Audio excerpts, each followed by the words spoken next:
I was just around roping my whole life. I grew up just as long as from the age that I knew what was going on. It was just something I picked up on, and everybody in my family roped. I was around roping 24/7 seemed like, and once I started picking it up, it was funny because I swung backwards for a long time, and everybody was just not really make fun of it, just thinking they needed to correct me. And my dad just like, just leave him alone, he'll figure it out. And so I know a lot of little kids that do that now, so that's really a funny story to me. But like I said, it was just something I loved, like I from the very beginning, and just foot on the gas from that point on. Junior rodeo, that's what that's what molded everything. You know, I never really, I don't know, I never really had a hero growing up. Until I was like 12 years old. Roy Cooper. I went to one of his clinics when I was 12, and it just took off kind of from there. And but as far as the YRA, I did every event. Like just because it was, in my age group, or I was eligible to enter. It wasn't. It was something I practiced. It wasn't like I just entered the barrel race or the steer riding or whatever. It was something that we worked on, as a family daily to, for all the all arounds and stuff. So really growing up, like Phil Line was my man. Like that was my. It doesn't get talked about a whole lot because we just are, target calf roping. But for one, he was one of the greatest calf ropers ever.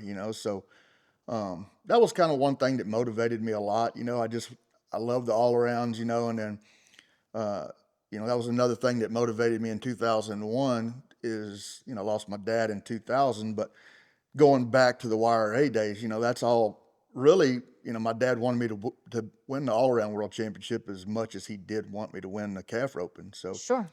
but it was the YRA days that, and the TYRA, all of those that molded everything. Cause I did every event, and, excelled at most of them. You achieved notable success in high school rodeo, quickly becoming a phenom. At that point, did you perceive rodeo as your ultimate calling, or were you still on a quest to discover your identity? Who were you striving to be? No, I really didn't. It's, and it just seems weird, but like I don't even remember sitting at the the dinner table with my family and talking about becoming a world champion. I knew I was elite. I knew every time I was asked to move up an age group or something. It never was like I was the little kid in the age group. Like I just kept progressing with where I had to go, and I never strived really to be anybody. I just, when we watched NFR on TV, it wasn't like it was today. You didn't get full coverage and all that stuff. So I just seen a bunch of grown men roping, dang sure grown men cattle. And so, it wasn't even when I got to be a junior or senior in high school, it wasn't like, man, I can't wait till I turn 18 and go try to rope that 300-pound calf, and beat these grown men. It never really was to that point. I knew I was going to be good enough, but I didn't think, I was a little kid, wasn't Sure. even at 18. I didn't feel like I even nowhere close to those guys, and I probably was, but not in my mind. I didn't feel like, I need to be out there rodeo, and didn't know nothing about it, but the journey that I did take, it got me there soon enough. The high school rodeo days were awesome. Like I said, I don't know how many people have done it. My freshman year, I was the state champion header. Jason Senior and I team roped my whole life together, and so we won state with me heading for him, and then went on to nationals. And then my sophomore year, I don't know, I made it to nationals in three events. I think the steer wrestling, calf roping, team roping, and then come back, won the calf roping championship in my junior year. And then my senior year, I made it again, and then also made it in the steer wrestling, and I won one state healing my senior year. So it's pretty cool just to have that much dominance in those events that I felt like I was going to carry on. I felt like I was going to take those all the way through pro rodeo once I did start. Right. Yeah. And then I had a few little injuries to my knees playing football, and then I had a little bit of hiccup in the steer wrestling one day, and and strained my knee pretty good, but just took a little time off. But it was something where it kind of got me behind a little bit, and then I just mainly focused on my calf roping from then on. You have mentioned feeling scrutinized from the very beginning. When did you first sense those judging eyes watching you, and how did you transform that external pressure into a source of motivation? It's just weird because I never, I've tons of friends. My family has tons and tons of friends, but it seemed like when I first won that first saddle at 9, it just seemed like from that point on, the stories changed. The winning just took off. Once I started winning, it just catapulted. I mean, like, it didn't matter if they gave an all around, I won it. I mean, if it really wasn't that I dominated breakaway or ribbon roping or tie down, it was a full deal package. So the all arounds really where I dominated the most, as a kid. And so, um, it just got weird to me, that I can think back and remember from 9 years old that, it was, if I did too good, it seemed like we changed the rule, you know what I mean? Or come up with something to disqualify, And so that's what that really fuels me when I got to pro rodeo and I got screwed around a few times there. I'm like, man, what stage do I have to freaking get on here to not be like hammered on, like, he can't do this or we can't do that, or we're going to change this, we're going to change that, or, it just carried on from 9 years old. You referred to your criticism as your gasoline. Was there a specific moment or individual whose doubts resonated so profoundly that it ignited a burning desire within you to prove them wrong? That's really a simple question for me because I never had really a burning desire from anyone. Like, I was who I was. I had a dad that, I mean, 24/7. I mean, he would get up at 4:30 every morning, go work till 5 o'clock, get home. If I wasn't home from football practice yet, he'd have the horses saddled. Vice versa, if I beat him home, I had the horses saddled. But there was nothing really that really motivated me to. I mean, I just loved the sport for one, and to have him just, he dropped everything to make sure that I got all my dreams accomplished. It was just something that my dad had just dreamed of his whole life, and learned the rope and then learned how to do all those things, but never got to live it. And so pretty much was living through me and coaching me and doing all those things. But I never had something that somebody had said or anything. It was, like, I went at football the same way since second grade. I mean, it was just those two things were what he did growing up. And it was just something that might've been a few things that, fueled me, that he was very passionate about. So it fed into me. But far as a single individual saying anything or making a comment or hating or, it wasn't any of that. I felt that I could be that good, and that was enough to fuel me. Who were the individuals who believed in you early on?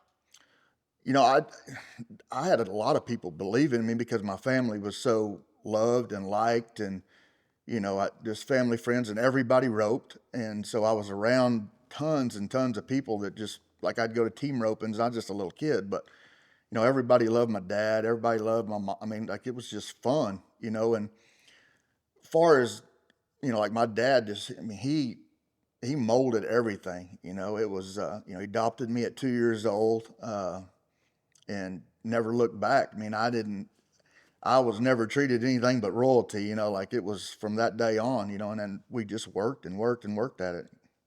So, who were the skeptics growing up? I don't, it's just fellow competitors, but mainly, it really wasn't them so much because we were only like 12, 15 years old, but when the parents are involved, and you have junior rodeo, they're on boards, they're on the, it just turns, it turns not as fun when you're at the top of your game, but it is also something that's like, they're changing rules to try to either disqualify me or changing rules where they can compete with me, and so, um, it did turn a little weird one time because I felt the only event that wasn't a stopwatch was the steer riding, and I took ultimate pride in that. I mean, I loved riding steers, grew up riding calves, and then I never really got out of the junior bulls long, but that was the only thing they could freaking beat me in because it was with a pencil, you know. So, Right. you know, I just remember, you know, my dad, he wanted to win, man. That was win, win, win. And then if they felt like, or he felt like they was trying to rob me of something, you know, we've been kicked out of a few junior rodeos. I mean, it wasn't, you know, he wasn't a trouble starting person. He's a loving person, but you didn't jack with me or try to screw me around, you know. And so, I can just remember getting on a few steers there, like towards the end at the finals and stuff. He's like, but I don't care what you do. You spur this sucker like a bareback horse. I mean, you leave no doubt right here that, and if they don't mark you, then we actually know, you know. So, and it would be fun because he'd be rooting me on and stuff. And then I had older buddies that rode bulls that would be right there. But that was the funnest times, you know. And then just knowing that every event he took serious, so I had to take serious. Who was the first person or people who taught you to truly understand roping, not just the technical aspects, but the mindset needed to excel as a roper? I'm not a mind, you know, people ask me about a mindset or teaching their kids a mindset and doing all these things. I never had any of that. I'd become the best at my age and just kept progressing along the way. And it didn't, I guess that my dad believed in me so much that I didn't need any outside motivation. You know, it's just like, if I just stayed to the way I did things, it was enough. So, and then I just kept getting better at it. So that kind of kept me fueled. I didn't have to have a mind, you know, you're going to have to start doing things this way or a different mindset. I just stayed to what I was doing. And, you know, today I just feel like even at my age and doing what I do, I just want to be 1% better every day, and I'm going to get there. You know what I'm saying? And so that was kind of where we was at. And there was times when I got 10% better in a day, you know, and then, you know, it rocked on. And my dad was smart enough to know, like when I got around 15, 16 years old, like Joe Beaver's dad was doing private lessons. And that's kind of the first we really heard of that. And he would come in. So there was a group of my buddies that I grew up with, Jason Sr. and some guys like that. And so he'd come in, you know, twice a year, 3 times a summer or something, you know, and just, you know, there's, you know, all of my teaching, all of Joe's teaching, all of Fred's teaching, all the guys that teach, it all came from Roy Cooper. But before that, I mean, he's Walter Beaver, Joe's dad, like, but all of it's the way a guy's built and structured, you know. So, you know, we were smart enough, my dad was, to bring in some outside, you know, that because Joe was older than I was already having great success, and bringing in some outside ways of doing things that he felt maybe would you know make me better. But as far as the mindset deal, it never was even a topic. It was just, hey man, just keep getting better every day. And you know, I was molded early on. Like from second grade, I had the greatest football coaches. I mean, they played at UT. It wasn't like your guy that's got a 9 to 5 job over here and just like I'll coach football. I never had that coach. I never had it all the way through school. So, you know, the mindset deal is hard for me today because, you know, first thing mom and dad want to say is, hey man, we want them to be the next Cody Ohl. I said, "Hey, those days are over. You can't even be coached like that anymore. You know, you break a sweat, you're fixing to have, your heart's fixing to stop or something. You know, I'd go win no telling every weekend at a rodeo and come home on Sunday night and Monday morning, if it rained, I mean, I've got like 2 or 3 inches of water running over my cleats and a coach grabbing me by the face mask and like a drill sergeant, you know. So it's like a mini camp through my whole life. Well, those days are done, you know. If there's water on the field, they're probably going to think, you know, get electrocuted or something. So the mindset's not going to be the same, you know. And then, like I said, the homeschooling deal, it's retarded to me. Like it's nothing, you know. My kid has to have more time to practice, do all these things. It's nothing. I played all the sports in school, never missed a game, never missed a rodeo. But I think it's what molded me in my mindset to be the best, you know. Can you describe the deep emotional connection you shared with your mother and adoptive father, Leo Old, and how he transcended the role of a typical father in your life? Just an amazing story to me. Like my mom got pregnant, and my real dad was, went through Vietnam, and you know nobody really knew until like 2 years ago. Like they did a special deal at a memorial roping. And stories I didn't know. People are blowing my phone up. I'm like, did you know your dad was just like some super badass in the war and stuff? I was like, I knew he was in, but I didn't know nothing, So we've been through all the talks. We've been through all everything. I know the story. I know he wasn't ready to be a dad. I mean, like, he never blamed it on all the stuff a lot of people blame it on.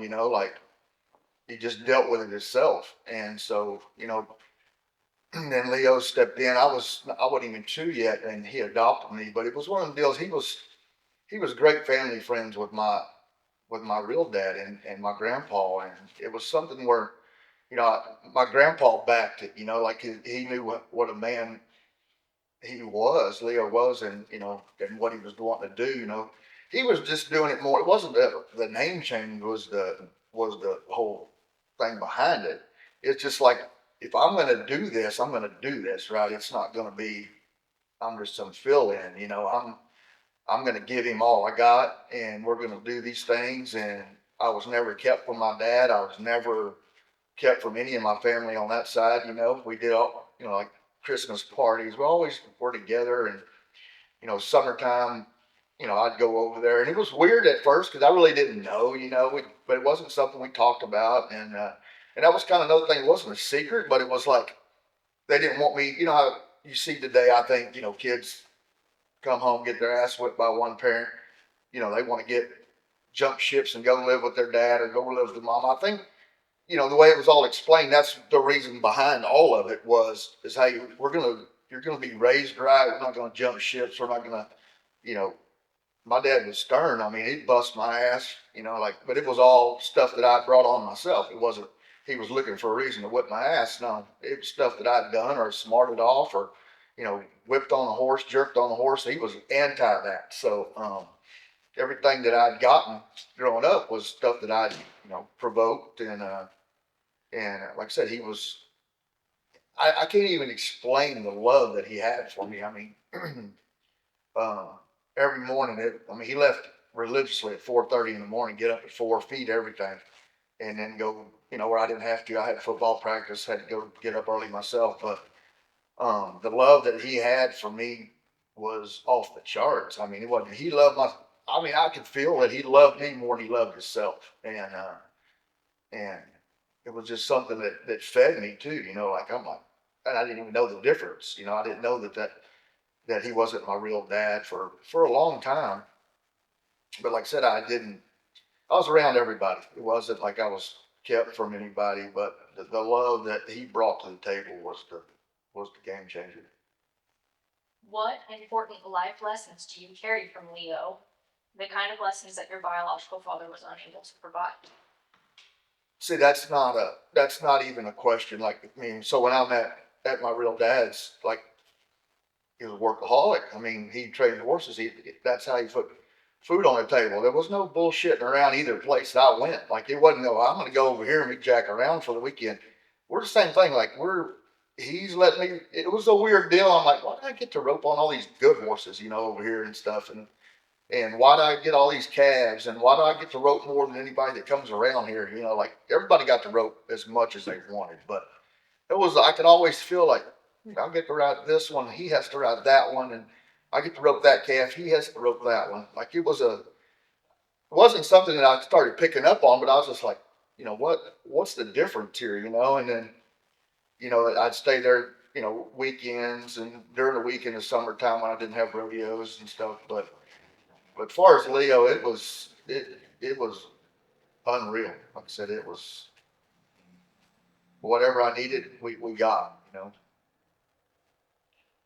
In 2000, at the height of your career, you lost your adopted father, Leo, a loss that was devastating both personally and professionally.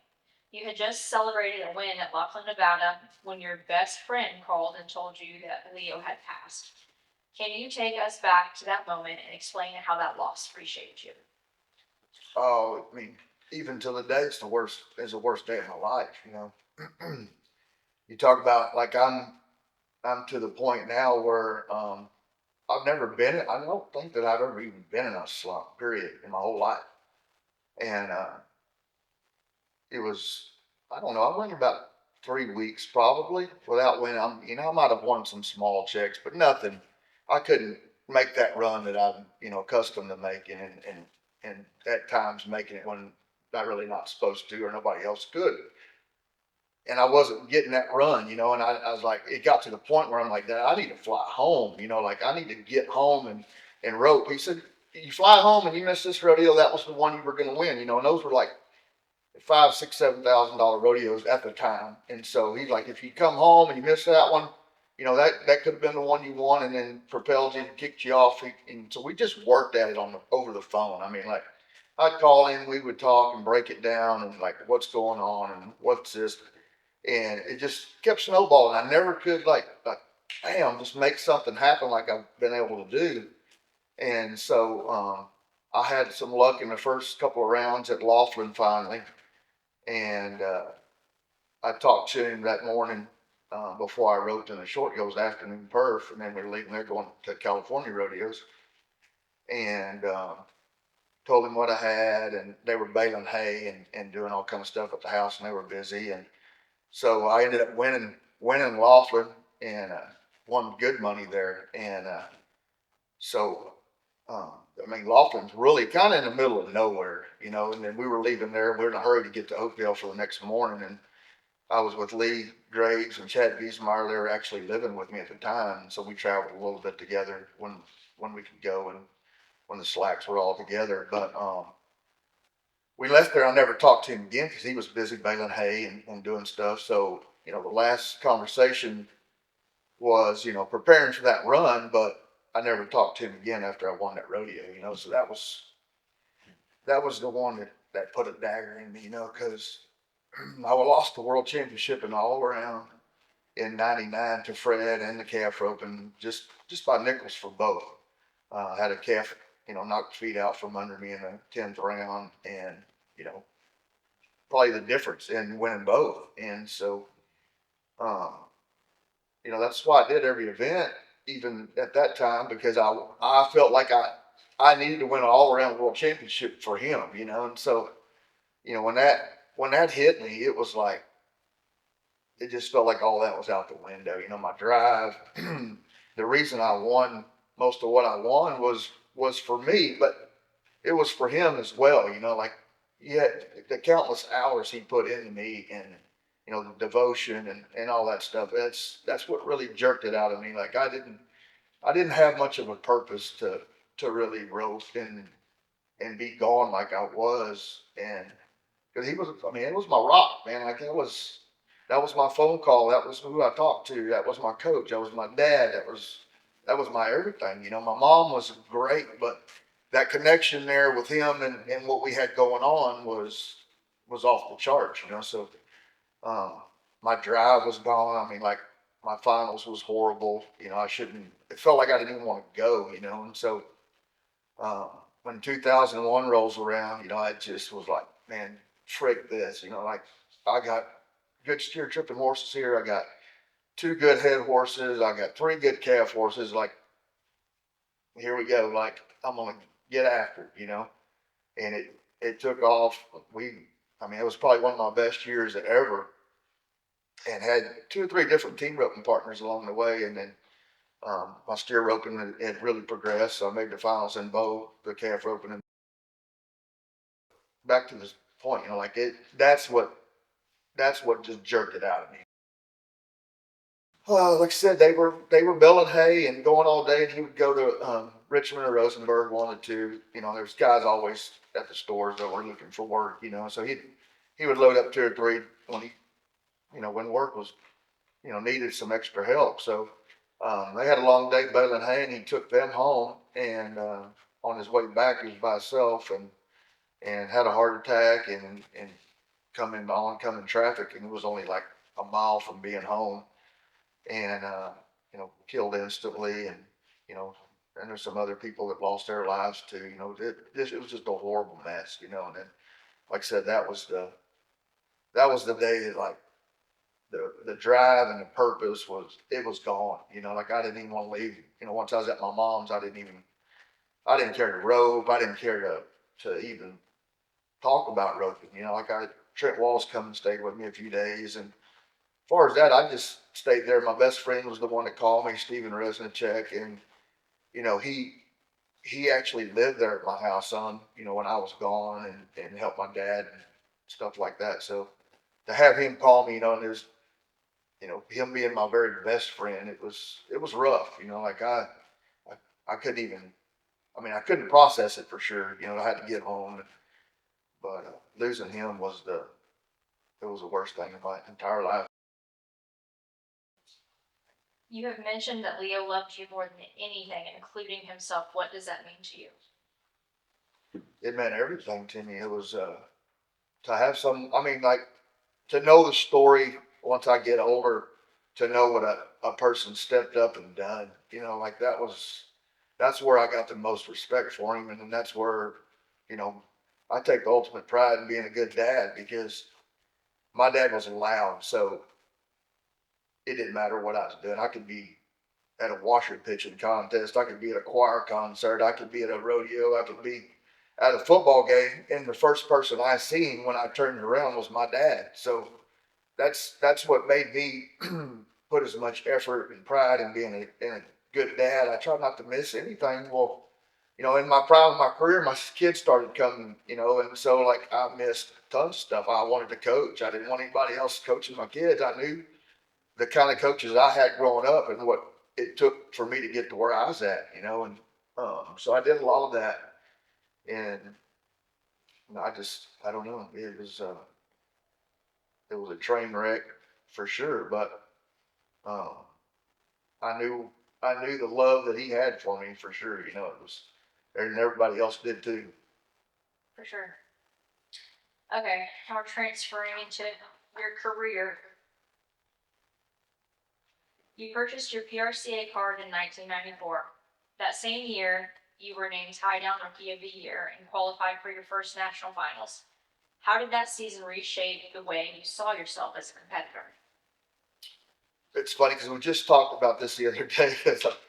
At the point I finally cracked the top 15, it was kind of a funny deal. But I started out with Roy Cooper, just like 90% of the greats have, and had got a few checks in the wintertime, nothing spectacular, just kind of plucking along. And Roy was letting me ride some of his horses, and I had a nice, decent horse at the time. But it wasn't until late spring that I was with Jim Bob Mays and Atlanta Mango, and I mean we didn't have phones, we didn't have anything, like just kind of going by the seat of our pants, everything we did, And I can remember being out in California and you had to go by a Western store or something to get a sports news to even see what the standings looked like. And they were 2 or 3 weeks behind at that. So I remember going in one and Landon, he just go find the sports news first thing. So, because he did all the internet and stuff. So he opens that thing up and he said, "Bro, you're like 10th in the world," which we just roping. We just, living our best life, trying to make a living, doing what we're doing, and it's just funny because you don't, you know, you'd call somebody to go pick your check up, or if they're at the last perf, pick your check up. And those days are over too. So, but it was just funny to just be roping, really not even know where you're at in the standings or anything, just going and making your best run every chance you got, and that was a cool time in my career, and then all of a sudden, I'm in the top 10, and then got to go in the finals a little further up, fourth or fifth. But that's just a year I'll never forget because of the way it all played out. Yeah. Transitioning into the PRCA involved facing what many regard as the most challenging era in the history of calf roping. What specific adjustments, mentally, physically, and emotionally, did you have to navigate during this significant change? I was still kind of in awe, like, I mean, even I was having that kind of success in 94. Um, I still felt, I didn't feel like I was the greatest roper by no means. You got Herbert Terrio and Roy and Joe and Fred, I mean, like, I'm not even to that point yet. I rocked on from 94 to, at 96 was my finals that, I felt like I stubbed my toe in a couple rounds out there, and it's just a funny, you know, how it all plays out. But like I had dinner with Fred or lunch with Fred at Trent at Fort Worth not long ago, and it was just like, how did Joe? It was just something got brought up. How did Joe beat you a certain year or something? He's like, he had. It's not that either one of them had more talent. They were both so talented. It was crazy, but he said Joe had a better horse that year, and that's just the way it played out for my career too. I had a good horse, but I didn't have a good enough horse to, like 96. I was having to make things happen that, you know, when I say when I have a great horse, they're 70%. They are 70%. And some of them are 75. But I just didn't have quite the horse yet. And in '96, it started, clicking a little more, and then all of a sudden, 97 rolls around, and then that horse finally appears, and here we go. With a remarkable record of 6 world titles, over 20 qualifications for the national finals, 55 go round victories, 52 of which are in the calf roping, career earnings exceeding $3 million, and your Pro Rodeo Hall of Fame induction in 2020. What do these impressive numbers truly signify for you personally? It's so satisfying to know that I got to where I thought I was going to get. It was every just like the Hall of Fame. That was just kind of the icing on the cake after being out of rodeo for 3 or 4 years, and then have that come along. But um, just an amazing career. Even up until a couple of years ago, what I won was only second behind what Trevor's won as far as money. Won, in the sport of rodeo, at the history of sport of rodeo, and like that was pretty cool. Um, but like the only thing is, like the speed bumps that I took along the way. I know what it cost me, or where it was going to get me if I wouldn't have faced those. But it's life. As one of the elite few to win both all around and tie down world championships in the same year, I might add, what does this incredible versatility represent to you? It means the world to me because like Trevor wasn't dominant yet, and it was coming on, but it was just a fun year. Like I always tell him that 2001 was really my favorite year. I'm around, he and I were steer tripping together. So, we're flying around a lot of, private planes and having to charter a bunch. And so it was a lot of one-on-one time, just he and I, and that was just a fun year for me. It wasn't, we weren't even in, I don't know what would have happened really if it would just continued because we were never in competition with each other. Like we just went out there and did the best we could in every event we was doing. But to win them both the way I did win them, I mean to me it's really cool. I mean I didn't even compete in the 10th round, and won the calf roping. The calf roping was over in the after the fourth or fifth round. So the all around was still, there was a chance I could lose it, but like Jesse Bell had to pretty much win both rounds in the rough stock and stuff. But that was a lot of there was some greats he had to beat to do that, So, um, but far as the whole year and winning both, that was kind of the icing on the cake because that's what I wanted to win for my dad, and then it was only a year later that I got it done, So, but also too, that was once I got back on track, that's what motivated me to.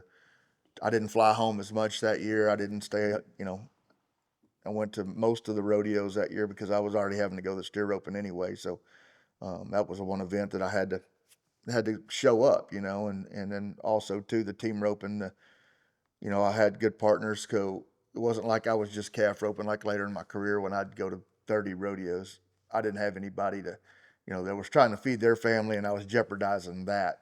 So 2001 I went to a lot of rodeos because I was team roping and calf roping and steer roping. But like I said, that finals, and the getting hurt, that ruined it for me. But the way it all played out, it's pretty cool to win 2 world championships against the field that I had to beat and not even compete in the 10th round. Sure. In 2003, you made a historic run, tying one in just 6.5, one of the fastest in calf roping history and national finals history at that time. Can you take us through your thought process during that exhilarating moment? I'm not a numbers guy. I never have been. Like, I just was always, if I was in Vegas, like this week, a couple of deals popped up on my Facebook, and it means a lot because of the way that people talk about, being on the edge of their seats, or they didn't miss, and then how they miss me competing and stuff. It never was about the money. It never was about I need to win $1 more than this guy, or if this guy misses, or how it's going to play out. I just went at every run. You know, Maybe my first world championship, I didn't. I just roped a little more conservative. But from that day on, because I hated roping that away. And before that, everybody like he's just a you know win first or nothing type guy. Well, I've won every freaking average there is to win growing up. Every big jackpot, 8 headers, 10 headers, whatever. So to get off of that year, I was like, man, I hated roping like that. I couldn't get caught up in a 6 second deal. I had to just stay to the course. But that the winning first is what drove me. Like I didn't want to win second, never did want to win second, and that's where I felt like some of the deals where nobody gets on their victory lap horse until the last guy goes. I mean, it didn't matter to me. Like, for instance, the guys tying them in 6-1 or 6-2. In 2013, I boldly told Jeff Metters after my calf walked out and screwed me out of a world championship, I'm gonna be 6-2 tonight. Like that was however many years ago, 2013. That wasn't like making some stupid comment. That's what my goal was. I didn't give a shit if 8-5 was winning around. I was tying at calf in 6-2 to show you who the world champion was. And that's the way I went at every run. So wasn't like, man, I'm right here in the average. I need to put two. I never made that decision until I got the legs crossed and I was confident that it would 99% work. I've only had like 2 calves get up there out of 199 runs. So my decisions were, I could back my decisions up. So, but it was just crazy. As much as anything, when I'm in there watching other events, I always just was look around, see if I knew anybody, and I mean, you see people you like, you see people you don't like, but I promise you one thing, when I backed in there and that song came on, I could glance over there and their asses were on the front of their seat too. So that's another thing that inspired me to just try to dominate the field of 14 guys, and then more than that, to dominate whatever calf I had drawn.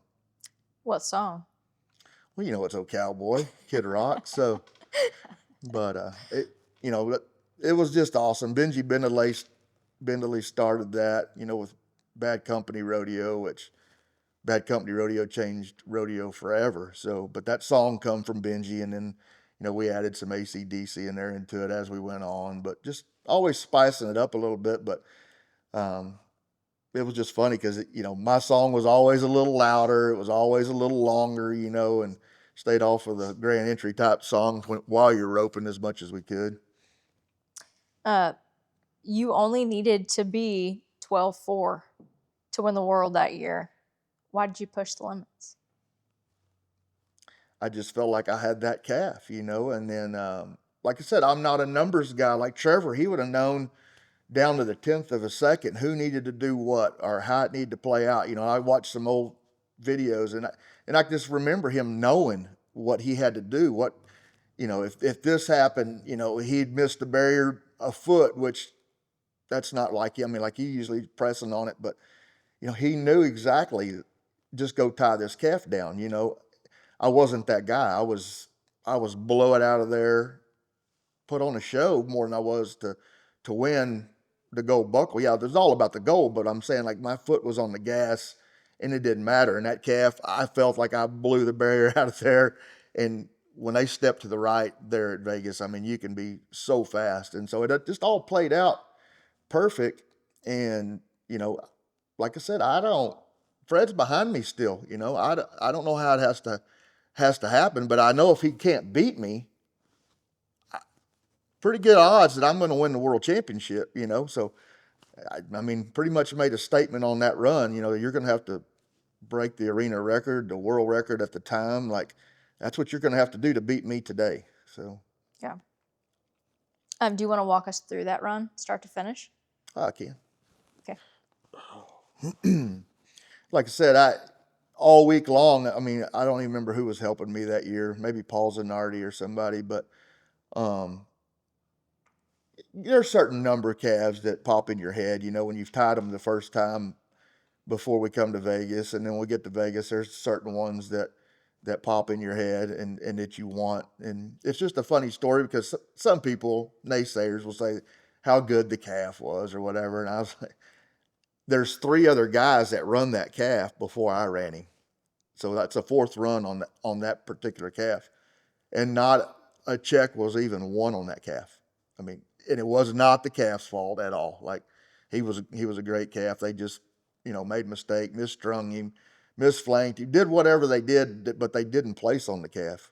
And I come back in the 4th round, and I just told whoever was helping me, I just said, you just tell me such and such number, and 67 was his number.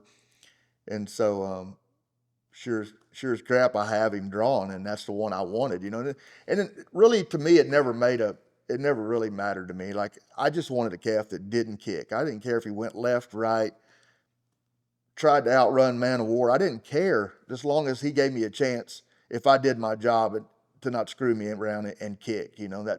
That's really all I ever asked for, and or of course not walk out, but that was just, I mean, he ran the perfect pattern. My horse was dialed in. We were already, I was already about 3-4 go arounds deep, winning first. So the confidence was there. And then when he stepped over there in my office, it was, here we go, and so it all posted up, and just like, millions of times in the backyard, and it all played out. You have garnered a reputation for being fiery, fearless, and even intimidating, some labeling you as the most hated. How do you perceive the impact of such a reputation on your career? That was just a funny slogan to me. Like, it was kind of just thrown in my lap, one of the podcasts I did. I'm like, well, if I was the most hated, you could have put more or less like I was the most fun. Most feared. Well, feared was damn sure. I'm just saying, like, of all the things, I had more friends than anybody. Like, I mean, that's funny. Like, so when I got that thrown in my face, I was just like, oh, I don't remember being hated that bad, but feared was my first deal. Like, if you were winning a go around, I didn't give 2 shits how fast you were. I mean, I know in my heart, like, when I look in the mirror, I didn't think nobody could beat me. So for nobody to get on their victory lap horses, that's kind of where I guess their hate came from. But I mean, why would it be hate? I guess if they have hate in their body, if I beat them, they hated it. But I don't know where the hate would come from. I just knew when I backed in the box, your ass better be feared of something, because there was not one. I mean, I couldn't have give 1% more any run I ever ran there at Vegas. So, and I went about that every rodeo too. But Vegas it was all on the line for me. I didn't care what was in front of me or where I was at in the average. I was running for first. So For sure. You have boldly referred to yourself as the greatest of all time, to which I agree. Do you still stand by this bold statement, or do you feel compelled to provide a deeper clarification? it's just the way that it got brought out in the last podcast. It was, to me, I felt like it's not along the way in the storyline that it got moved up in the category there, further up in front of the podcast. Like, so if you fire me up you're going to get the raw freaking bold truth, and the way it came out is really not, I mean, because it was kind of just right off the tip of his tongue, and just kind of caught me off guard a little bit. Well, I didn't really even have time to process it. Well, I know the order of events here, so like, yeah, it was bold, but at the same time, just like going in that bathroom right there, when I looked in that mirror every morning of my career, I wasn't going to say Fred Whitfield was better than I was. I wasn't going to say Joe Beaver was better than I was. I wasn't going to say Trevor Brazile was better than I was. I looked in that mirror knowing that I freaking gave, I heard Tyson Durfee the other day say, I mean, not even being cocky, arrogant, nothing, because he's none of that, but he said that he knows for sure nobody worked harder than he did. And that was like, I mean, I've even commented a few times on his stuff because there's been some good stuff on there. And I can look in the mirror and say, bullshit, you know what I mean? Like, I know for sure. I mean, just like I'm set up here at my house. I mean, I'm 100 foot from my barn. I was 200 foot from all the action, no distractions, no nothing. My dad wasn't home.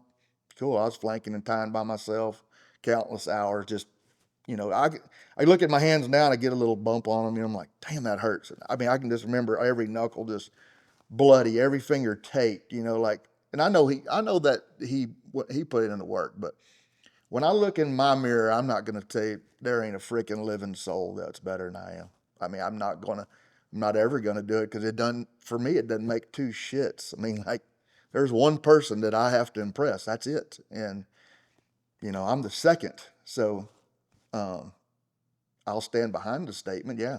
Because I do feel that if you want to write down on paper my accomplishments and whoever you think's the greatest and the greatest and the greatest, other than me, let's write all that down, and then, the San Angelo Roping Fiesta is, I mean, that's 6 world championships. I mean, I get hurt. I'm in the prime of my career in 2001. I mean, there ain't a living freaking soul with a calf rope that wants zero part of it. Like, not cocky, not arrogant, freaking raw ass freaking truth. You know what I mean? Like, there ain't a soul that can even come close. 2001, period. I had the horse that didn't really fit anybody else. But when I nodded my head, it wasn't all about the barrier. I just nodded and pulled him off stride just for the hell of it. Like, be late. It didn't matter. 2 swings, bam. 2 swings, bam. Like, but the match opens where head to head, there's no bullshit. There's no so-and-so got here 3 days. He's more rested. This calf, this, no 18, 20 foot head start. Everybody riding their very best horses. 12 head, 2 years of those were 20 head matches where I run 10 on one day and 10 on the next. So grueling, like, didn't matter the situation, didn't matter if it was muddy, it didn't matter if it was dry, 100 degrees, 20 degrees. That was head to head. That was bringing your very best. I roped there for 21 years straight. Not, the golden rules. If you lose twice, that's when you had to step down. Well, I ran 21 years straight, and 16 of those I won it. So I demand from about the third year that I won that, it was just Fred and I. I mean, that's all anybody wanted to see anyway at the time. And finally, I got him knocked out of there.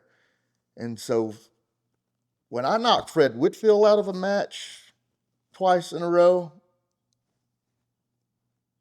somebody better have some big boy pants on. Like, if I can bump him out, I mean, we rodeoed together. Like, everything changed. Like, we get that phone call, like, we'd be together. It was just like we scooted over and, he's as far as he could get to the window and I as far as I could get to the window, like, everything changed, So I was his biggest competitor and vice versa, it was, so with that match, I demanded it. If they didn't have a gold buckle, don't even waste my time. I didn't want to even so-and-so's having a good year. Well, so-and-so hadn't finished nothing. Like at the end of 10 days, the people I rodeoed with, that's all that mattered. It didn't make a shit how good you did during the year. You know what I'm saying? And so I demanded world champions from that point on. And only person that I match roped there that didn't have a world championship was Blair. I mean, and he was, you know, second, third, always just right there with us. Just a bobble or something happened that got him off track or calf gets up, something like that. But he was the only non-world champion that I matched there. So that's to retire the guys that I retired there. It was as much as my career, the success I had there. That's where a lot of the statement comes from. And then just knowing what I mean, I've lost 4 or 5 world championships like less than $5,000 or $6,000. They're going to 75 rodeos. I'm going to 30. You know, the injury. When I blew my knee out, it just, I'm coming off of a hell of a year. Same horse. I got the same horses lined up. I got, the biggest to me, the biggest legacy that screwed my career was the legacy that Trevor and I would have had. I'm not saying I was going to be Trevor Brazil, or did I even want to be Trevor Brazil. He got 26 world championships. For instance, in 2006, I'm winning 300,000 in one event, and that's not being a top 25 guy in the team roping. That's not making top 5 in the busting and winning what I win at the finals. That's 300 grand in one event, and he's barely winning 300,000 at that point before he really, really got dominant and winning the all around. So, I'm not saying anything other than I've lost 3 or 4 by nickels, and then our legacy of him not just he got so dominant there for a while. No, I couldn't even come close, right?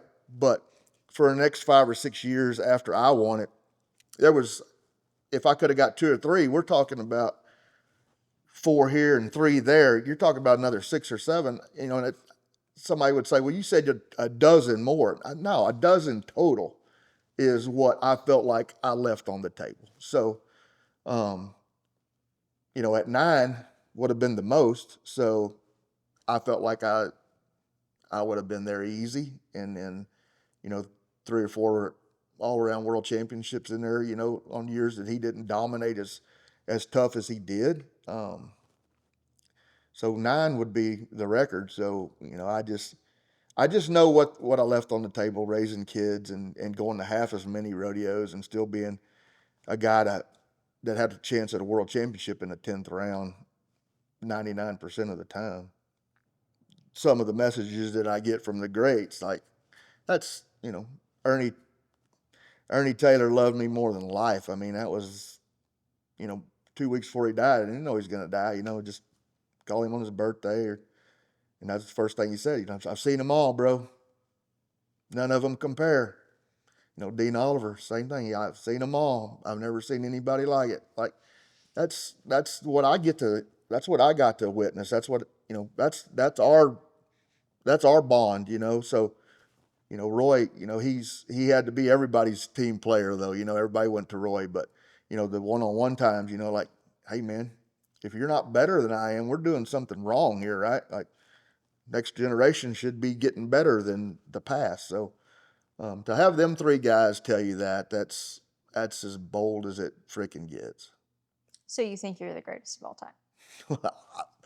Personally, I'm not going to tell you or you because that's going to come across arrogant or cocky. But it is what it is, and I'll go to my grave looking in that mirror knowing that I dominated that much. Well, now let's address a significant topic: your conflict with Shad Money Mayfield. What sparked the tension between the two of you? Would you like to offer a resolution or clarify your stance? I don't want to. I don't want to dive into this. Like, I mean, I've got so many great things going on in my life. The whole deal's a bullshit deal anyway. I mean, it really. If you're gonna know the truth in a minute, so, whoever can take and run with it, or, his threats to me that he's going to show the freaking hot check that I wrote to Corey. And this is just the biggest bunch of bullshit you ever heard in your life. So I can't even remember the girl's name right now. I tried to think of it for a week. I was just putting on these, I put a match open on before I got sick and about died. It was Shad and Tough. And so I wanted to start something. I called it Match. I mean, I don't even remember what the heck I called it. Anyway, I came up with a pretty cool name for it.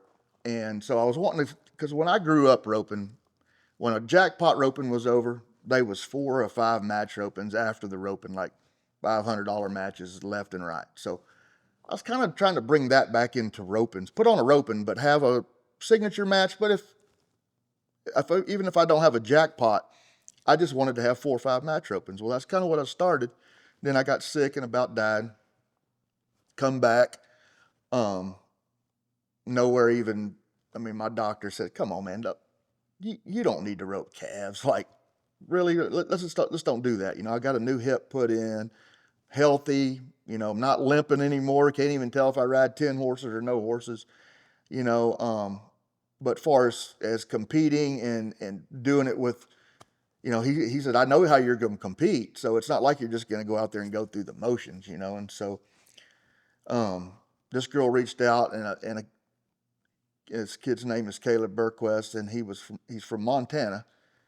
And she said, hey, one of these match ropings, would you do a benefit? And I'm like, well, I mean, I'm Mr. Benefit. We've done benefits for everybody that's struggled here in Hico. I've put on 6 or 8 different ones, and so this town has been awesome, pull together and do a lot of great things. But I said, sure. I mean, so here I am. I'm not really supposed to rope, So I said, you know what? I'll just match rope for this deal, and I'll raise up some sponsor money and do some things like that. Well, this kid reached out to me and said, hey, I'm great friends with Caleb. I'm starting my freshman year at college somewhere, maybe Arizona. And so we said, okay. So it's me and Cass. We're gonna match rope.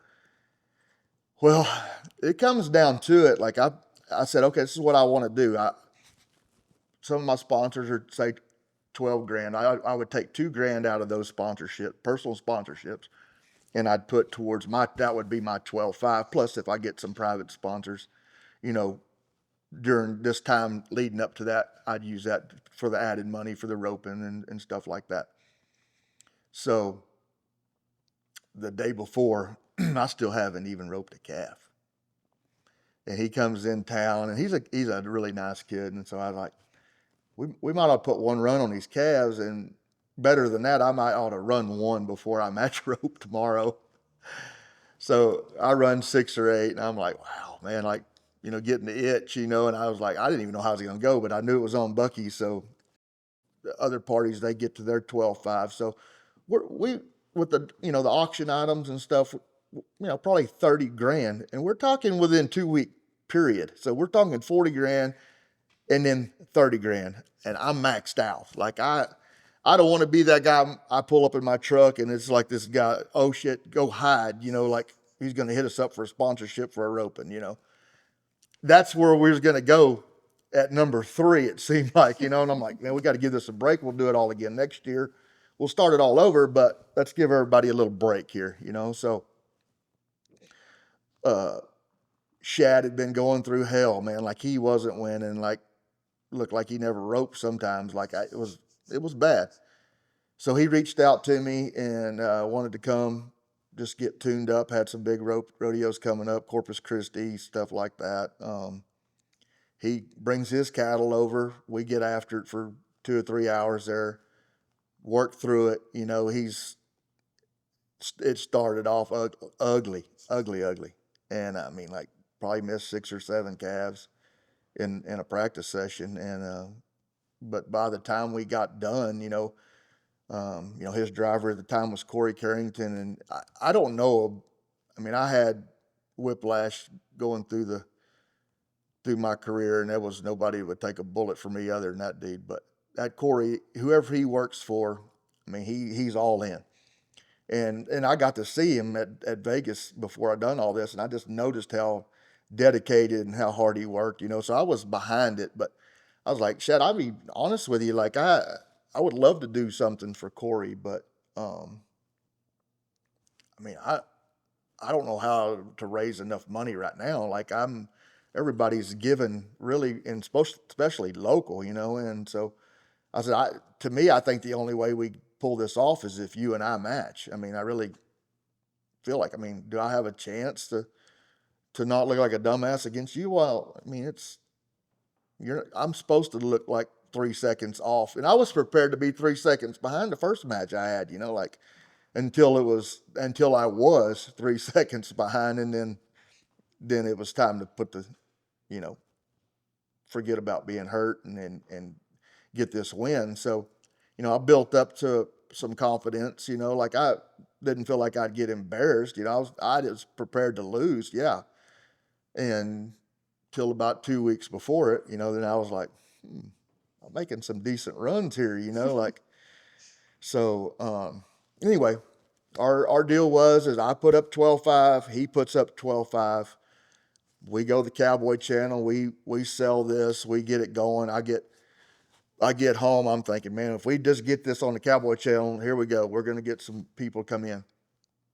I mean, I couldn't even hit anybody up here other than just a couple that I felt like would help out. So I'm hitting the panic button because I'm not getting them, hey, we want to be a part of this. So it was about 10 days before that, this guy that it lives over there by them where Chad grew up, friends with his dad, and you know, he claimed all this big bullshit story, like, you know, he helped Chad grow up. He's, you know, and then they had their differences, but he wants to be a part of this match open.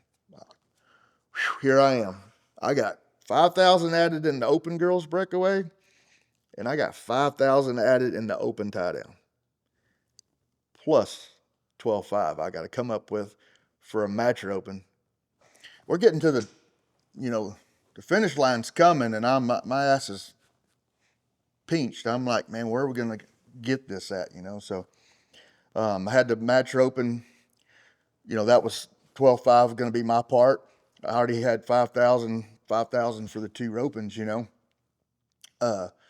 so this guy steps up. He says, "I'll be a part of it. I want to be a part of the next, you know, the next roping too." So that's fine and all, but I'm gonna have to have your money for this to finish this match and get this knocked out, and then I'll have others, you know, when we start this back up, because this is going to be maxed. We can't have anything after this.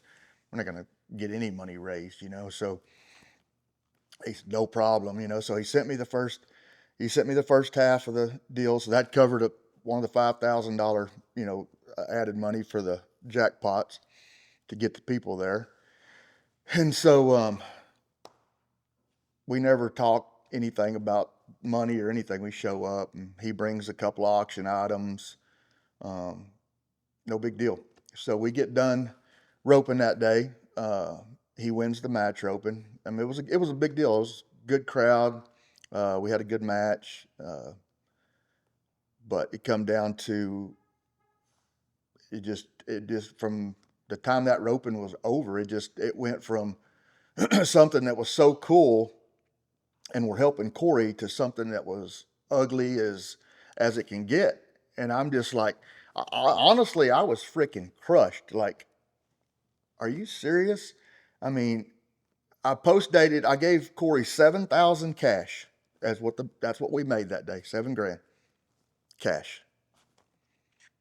I post dated a check for the other amount of money to match that, because I hadn't got the other check in yet. The guy, oh, I'm sending it, I'm doing this, I'm doing that. And then it turned into me and Sylvester were having hell. We're going to have to swap banks over here. They're giving us runarounds on all our stuff. And just a bunch of lies after freaking lies after lies. And I stayed on his ass. Like, I mean, I got a list of messages this long. Well, sure shit, you know, it turned it turned ugly. I mean, he sends Corey over there to try to cash a check. Well, there ain't no money in there until that freaking check clears, you know? And so, or I get the check for that check to clear, you know, to get to the 12.5. But like I said, it was $7 grand cash. So I said something to Corey, you know, and he's like, man, it was never about the money. You know, it was just, man, what y'all stepped up and done for me and what it all created. And, you know, and I wasn't worried about it. I knew the guy was, I mean, I don't know him. He promised me he was going to get it and never did, and never did, and never did, and then he didn't. Um, so Shad sends Corey over there to try to cash it. Well, the first thing he did is like it didn't go through. So here we're going to take pictures of all this bullshit and banks, you know, bank pictures. And I'm like, dude, I don't rodeo for a freaking living. I don't get overpaid like y'all do now. Like I make what I make daily. Like I'm a hustling son of a bitch, but I don't have the money just to hand him over $6,000. I don't owe him $6,000. Your buddy over there in New Mexico owes him $6,000, not me. I did what I was supposed to do. And you know this guy.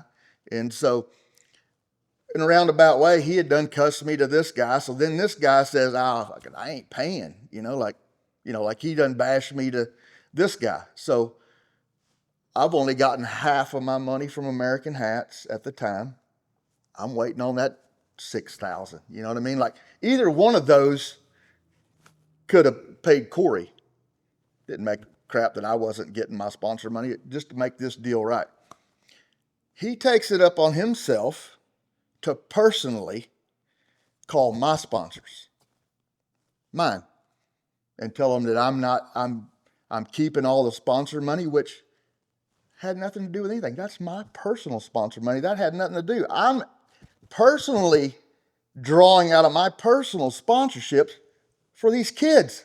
My money. I don't have to give them shit. Like I'm giving them $2,000 out of every personal sponsorship I got to make my 12.5. So he's personally calling them, bashing me. And at the time, like rock and roll, I mean, Tracy's was our angel. I mean, she run the show. She run all of us. She messages me this shit that Shad had told her. And I was like, Tracy, we've been friends for like 25 years. Like, you think that I'm going to put on a roping and screw Corey around? Like, she said, is there any truth to this? I'm like, I just shut it down right away. Like, come on, babe. Like, seriously. So he's doing this. Well, I mean, American Hats don't even send me my $6,000. I'm sure just believe one-sided stories, you know? So I didn't get that sponsorship check, and I lost a sponsorship with American Hats. It was in question with rock and roll. I mean, like, they're questioning my character and not paying the money and doing this. It had none of it had anything to do with what I did. I was hustled my ass off to get this guy on board. And so then Shad just turned it into a shit show, like posting it on social media that I didn't pay and I didn't do this. Well, guess what? The only freaking thing he paid was those 2 freaking auction items that he brought to the table. He didn't pay shit. Whatever he donated for that auction is all he paid. None of my business, man. They're best friends. His life's in his hands. His life's in his. I don't give a shit if you pay him or you don't pay him. I don't care. Not my problem. But the greatness that we created over here for 2 kids, one's paralyzed for life. One's fighting through it and gets to cowboy at least. That's $70,000 off of my has-been ass idea. $70,000. And you're going to worry about 6 over here that had nothing to do with me screwing him around? I did what I was supposed to do. I busted my ass. I about beat your ass in a match roping. I was so proud of this roping. Like, I lost to Shad Mayfield because I missed a calf. Why did we match rope on 10 head? Cody, you're crazy. You can't run 10 head. You ain't no shape for that. Why? Why are you roping 10 head? Come on, man. You're helping me and you're going to ask me why I'm roping 10 head? Because he can't catch 10 head. Okay? No big deal. There was no gas on any of that. We're friends, right? Like, I lose the match, and I tell the guys that help me, they know it kicked my ass at the point when I just had to catch to beat him, because I'm just nodding, going, bro, it don't matter if it's an NFR, it don't matter if it's a match open, you got to catch 10 calves. And that was my philosophy behind the 10-head match, was he can't catch 10 calves. Is that being a dick, or is that being arrogant? He's the one showing you can't catch 10 calves. It ain't what I'm saying that he can't catch 10 calves. He can't catch 10 calves. It has nothing to do with me. But in my mind, I'm match roping. I want to win. I'm not going to rope 6. Hell, I think he can catch 6. He can't catch 10. But it's not something I'm advertising. But we get done. I tell Trent Walls and Scott Accamazo, I said, man, I just come off of helping him. He's kicking ass. Everything is going his way. I'm proud, man. I didn't post that I'm helping Shad Mayfield. Shad Mayfield won Corpus Christi. He told the whole world. He came to my house. We tuned him up. We fixed some things that he needed to fix. He needed to run his calves till he knew he wouldn't miss because he couldn't beat him on the ground. That was it. I never said no. I mean, I was just helping the kid. That's it. And then to turn that shit to social media and that I'm doing this and I'm losing personal sponsors when I'm giving personal sponsor money to these kids. Like, you don't think you're going to fire me up and fucking get the worst out of me? Come on, man. So, like, back to that story, I told him, I said, I'm happy that I lost that match because he's in the prime of his career. I'm done. What I'd like to beat him? Well, hell yeah. I mean, I don't freaking like to lose. And I told both of them, and they would testify this in church. I said, it was a good thing that I missed that calf. It really was probably a good thing that I missed. I mean, I don't know. That could have derailed his whole career. Can you imagine the shit? I'm 49 years old at the time. I'm on a 24-year-old horse. He's on $300,000 horses. His very best horses. And I beat him at 50 years old on a 24-year-old horse.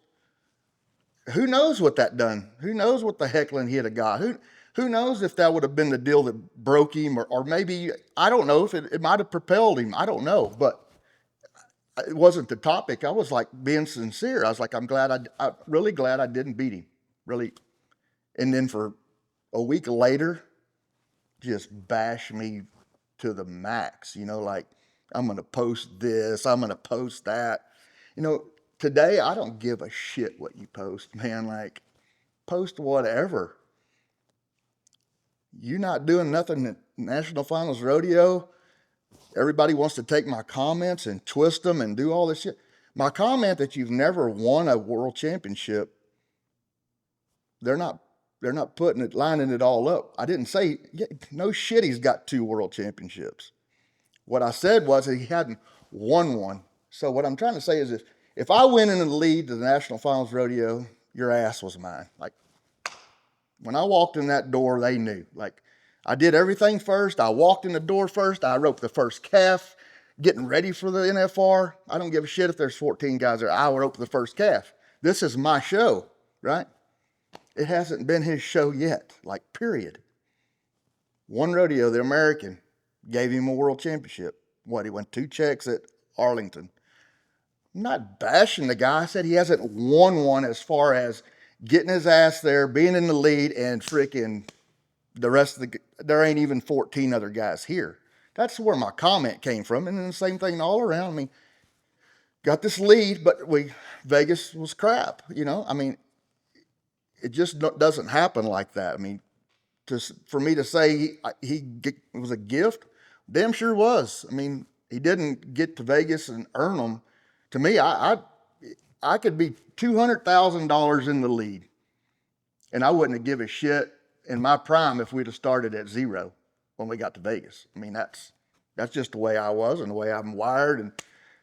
But so if it was like that, he wouldn't have any world championships, So people are going to twist what they want to twist, and it just fuels me now. I just laugh. So it's not even a deal where it gets me pissed off anymore. It's like, he don't even piss me off because, I mean, it's really turned into a joke, like all the stuff I know I did right. And then he's just trying to, never fails. He just tries to cover up his 10 rounds at Vegas. It's always something fires up right after that. Or I'm not a hater.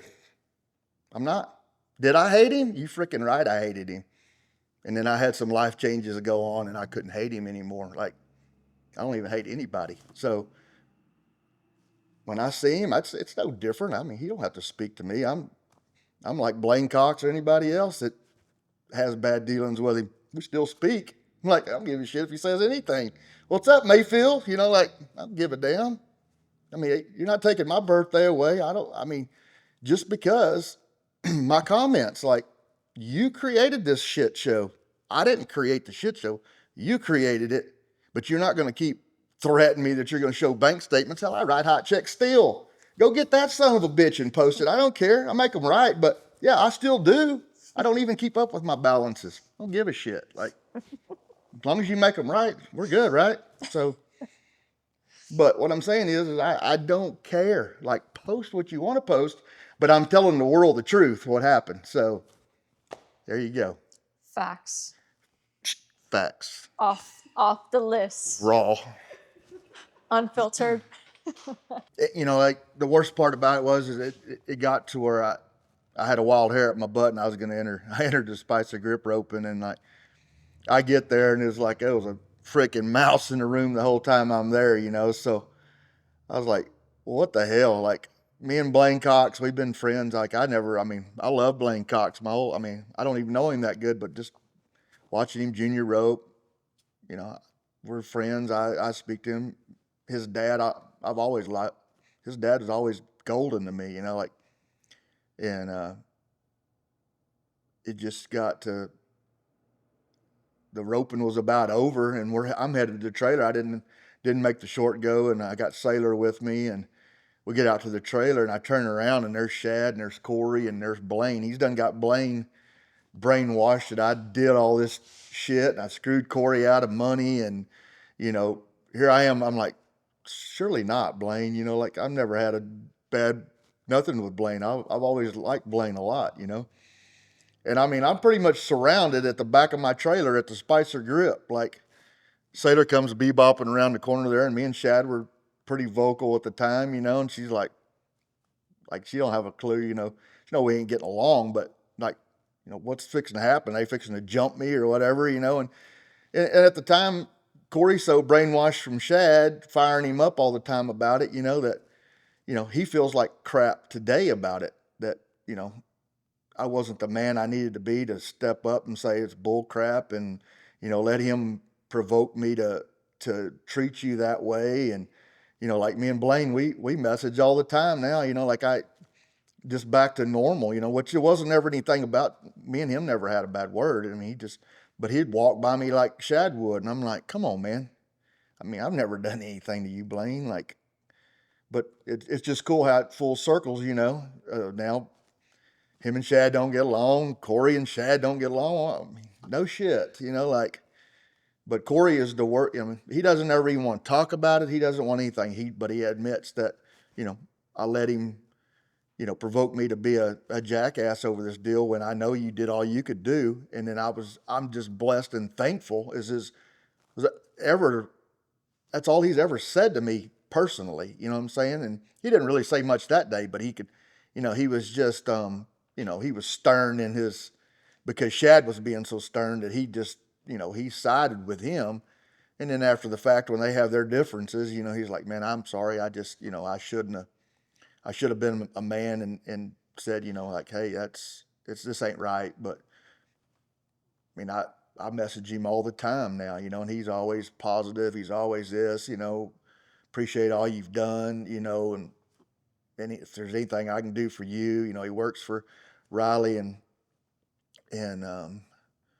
now, so I get to see him more, and be around him at a different environment type deal, it's not nothing there. So just to know that he's at peace and I'm at peace with the way it all went down, that just means more to me. I don't give a shit about Shad Mayfield. I mean, he's just going to keep firing it, and and then, I mean, I know how he competes. He uses that for energy, to get the fans, you know, behind him, and the ones that don't know the truth and ones that don't care to know the real truth, that it just fuels him, and so, and controversy fueled me too a lot in my career. So I'm not bashing him for that, but just bashing him the way it went down, and he knows the truth, but chose to tell the world a whole different story. And so, but as far as the Spice of Grip, I don't know if I'm fixing to have to fight all three of them, or what's going to happen there, And so it's just another part of the story that the world don't know, and it's the biggest bunch of bullshit ever, like, you're going to do that in front of all these people, and try to make a big statement out of something that's not even nothing. Yeah, for sure. For sure. You said you talk to Corey pretty often. I know you text Shad. Does he ever text you back?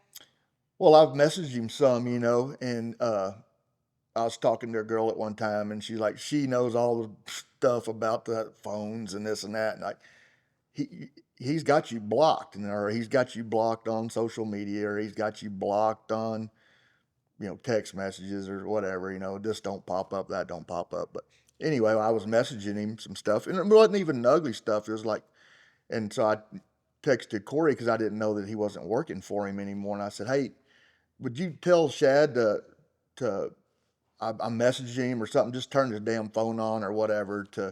I said, I'm sick of all this bull crap. You know what I mean? Like, seriously, like, I don't get at this point, like, I done forgave you, I don't hate you no more, but let's just squash it. I mean, there's no sense of it keep going on and on. It always pops up for some reason. We've been over it for,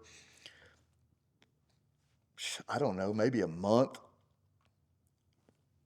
He gets ready to go to Vegas. I said, hey man, I'm not saying anything about Fred. I don't give a shit about what y'all got going on. I said, but if you want me to run over to your house for a session or whatever and help you with a couple of things, or see something that, I said, I forgave you, man. I don't hate you. I forgave you like 100%, 110%. And I've made that public too with friends. I mean, like, that would back that. Like, I said, I'll run over. I'll help you. You want to stop by? Whatever. No big deal. I got it, whatever. So Vegas goes, he makes that run. I mean, did he handle it correctly? No. The whole world's seen that. No, he didn't. I was one of the very first ones that texted him. I said, hey man, great run. Then that was even before his interview. And then here we go. Like, why? Just keep the freaking foot on the gas. You're just bringing shit up, the naysayers and this and that. And it's right on you've got everybody thinking, knowing, and it's me because I'm the only one that got the balls to post shit. So I know it's right on the tip of their tongue. They're wanting to say, well, was that good enough for Cody? More or less is what they're wanting to say. And I don't give a shit. When my house was on fire, the smoke never bothered me. I don't know what's going on with you, bro, but something ain't adding up. But the interview got me fired up again. I'm like, I made a post. Damn right I did. I said, hey, if y'all want to know the freaking truth, whatever that PRCA, Cowboy Channel bullshit y'all do, Skype, whatever the hell y'all want to do, if y'all want to know the truth, put that on the Cowboy Channel tonight when it's interview time. Don't just keep adding to the fire. Was that good enough, or was that good enough for your naysayers? There ain't no fucking naysayers. I'm the one that y'all are talking about. I texted him right then. I said, hey man, that's all I've been wanting to see. I'm a fan of calf roping. I'm a fan of Shad Mayfield. I'm a fan of all 14, 15 guys here. I like to see, I turn TV on, I don't give a shit who's playing football. Just show me some freaking great football, right? I don't have a favorite team. My Dallas Cowboys ain't even my favorite team. I don't have one. Show me some freaking great football. Show me some great coaching. That's all I want to see. I don't care who wins. Is all I texted him. I said, yeah, that's what I've been wanting to see. I didn't say nothing about his jab, that he's making a point just really to me, like, show them motherfuckers that's who I am. Hey, bro, there's 9 more rounds. You better keep on going, cowboy. That's all I got to say. But yes, That's what I was wanting to see in round one. That's exactly what I was wanting to see. I don't care about your jab. Don't care 1 ounce. Like I said, when the house is on fire, the smoke didn't faze me. So this story and this generation's on you, man. When you look at your children, what values did you hope to pass on? And what lessons do you hope they learn from watching you chase all that gold? I don't know if it's a lesson. I just know that they have witnessed what I got to witness. Like, did I lose some world championships over my kids? Damn right I did. Would I change it today? Hell no. When they turned around at a freaking pee-wee football game or little league baseball, or hell, most time I was coaching, but I was involved. It didn't make a shit what they was doing. When they got in sports in high school, I was the president of the booster club. I was gonna be in it, like something. And so I just wanted them the same feel as when I turned around at something they did. I didn't give a damn if it was at ballet. I didn't care if it was, whatever, playing cricket. I didn't care what it was. When they turned around, their dad was going to be there, and special occasions. It doesn't matter, whatever. Um, so I didn't ever have to show them really anything. That they knew my drive. They knew, you know, my daughter.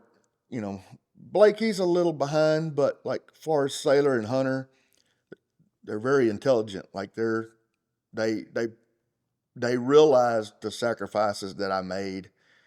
You know, was I the bad guy at the time when they're little and we get divorced? Yeah, I was the bad guy. But now that the life is dealing them stuff, they're like, was he really all that bad? Was it not two-sided? Was it, you know, life and just them getting older has really taught them more about who I was and what I believed in and what I sacrificed, like I sacrificed a lot, it's, would I have done a few things different? Shit, you would have, like we all would have. If we could do it all over again, if we know the circumstances, if we knew the outcomes, but at the time, we're just going 90 miles an hour. Like, that's why I don't go hard now, is because I've been going 90 since I was 9 years old. So, but to process it all now that everything's, settled down and idled down, yeah, there's tons of things I'd have done different. And like I said, it's in life now, not only in my occupation or roping or anything else. I just try personally to be 1% better every day. So, um, I can be bold in my faith. I can be bold in talking about God. I can be bold, raw, whatever you want to talk about. If some of it step over the line at times, yeah, it does, because it's personal, but I'm sharing what 90% are going through. There's 10% that just, I call them Bible thumpers that, I mean, they're no better than I am. Like I told you a story last night. It's like, maybe my mom probably ain't even heard from God. Like, I've heard from him 4 times in the last 5 years, ever. But there's people that think they're better than me, and they can't even tell me an experience where they talked to him or felt like they've talked to him or stuff like that.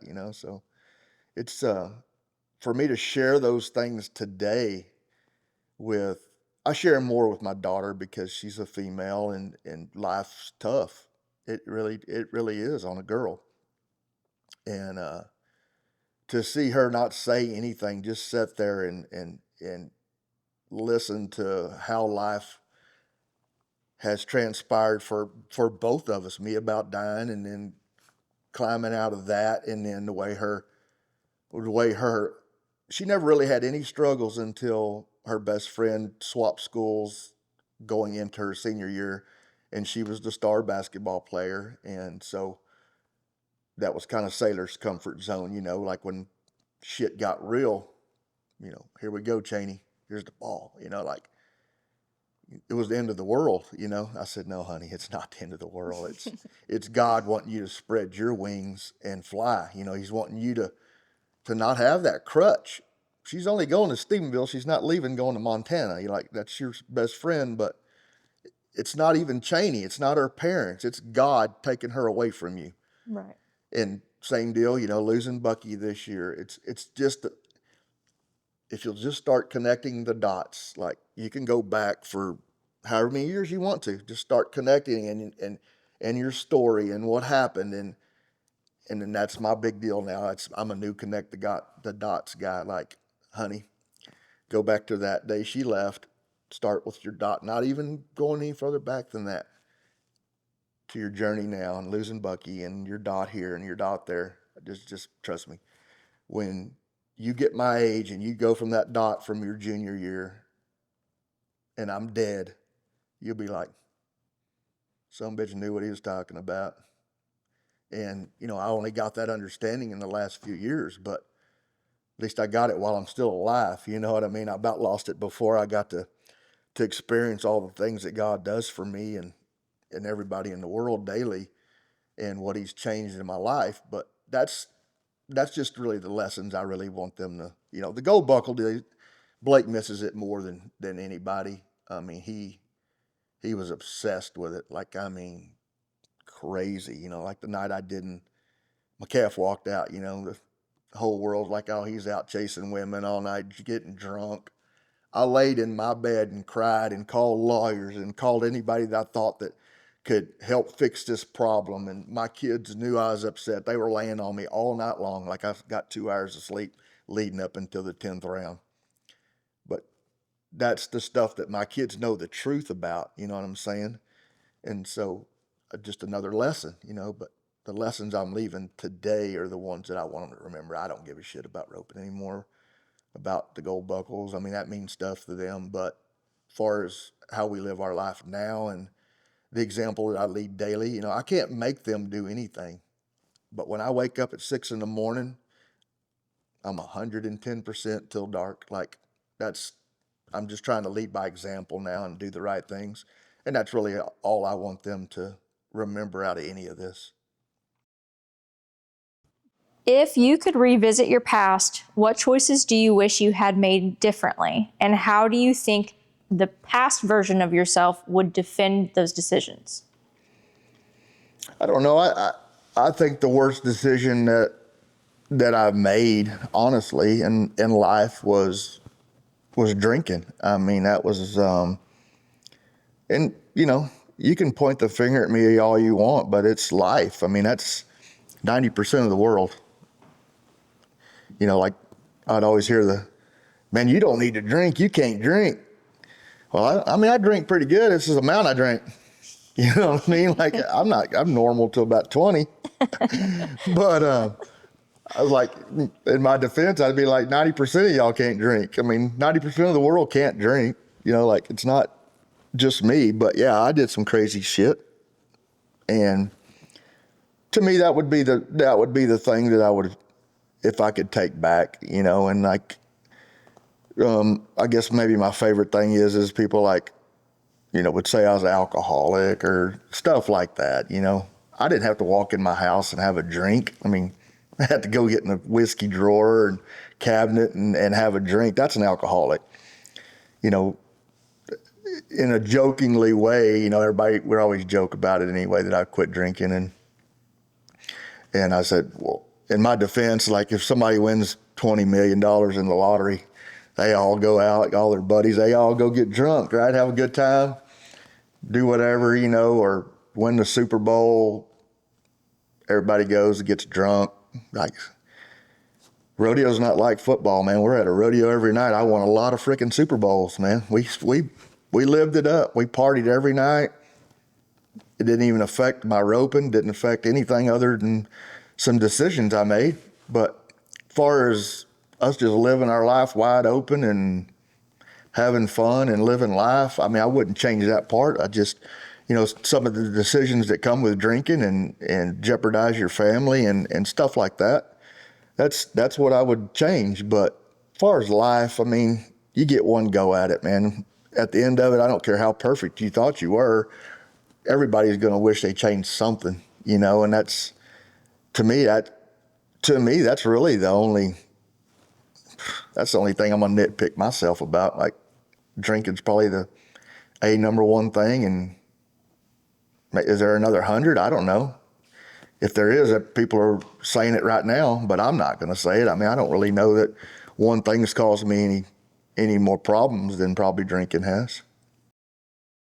How do you come to terms with the reality that your children are growing into their own individuals with their own identities and paths? It brings a lot. I mean, I know how my dad felt now, like, I'll see you in a few months, like, not even to that point. Like, my kids are only, Hunter's off working right now, but, Blake lives with me and Sater only lives in Stephenville. But it's tough, like, to hear your daughter say, well, maybe one day this week, maybe Thursday I don't work, I'll come rope. You know what I mean? Like, I'm used to having her ass right here. You know what I mean? Like, this is mine, and it's hard on me. It really is. I'm like, what are you doing today? Oh, I'm not doing much. I said, you don't want to come see me?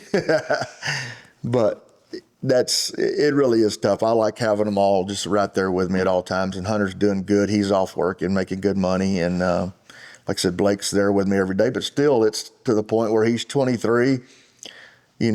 We get done working, or sometimes he don't choose to work. And, girlfriend and all that stuff. It's just, you feel second pretty quick, and it's never been that. I've been his whole life, and so it's just hard because I'm a very hands-on dad, and regardless of what age, but at some point you gotta be good with letting go and let them live their life too, so. I was hoping you could take me back to the beginning of your relationship with Pearl. What were the circumstances surrounding your first encounter, and what initial impressions did she leave on you?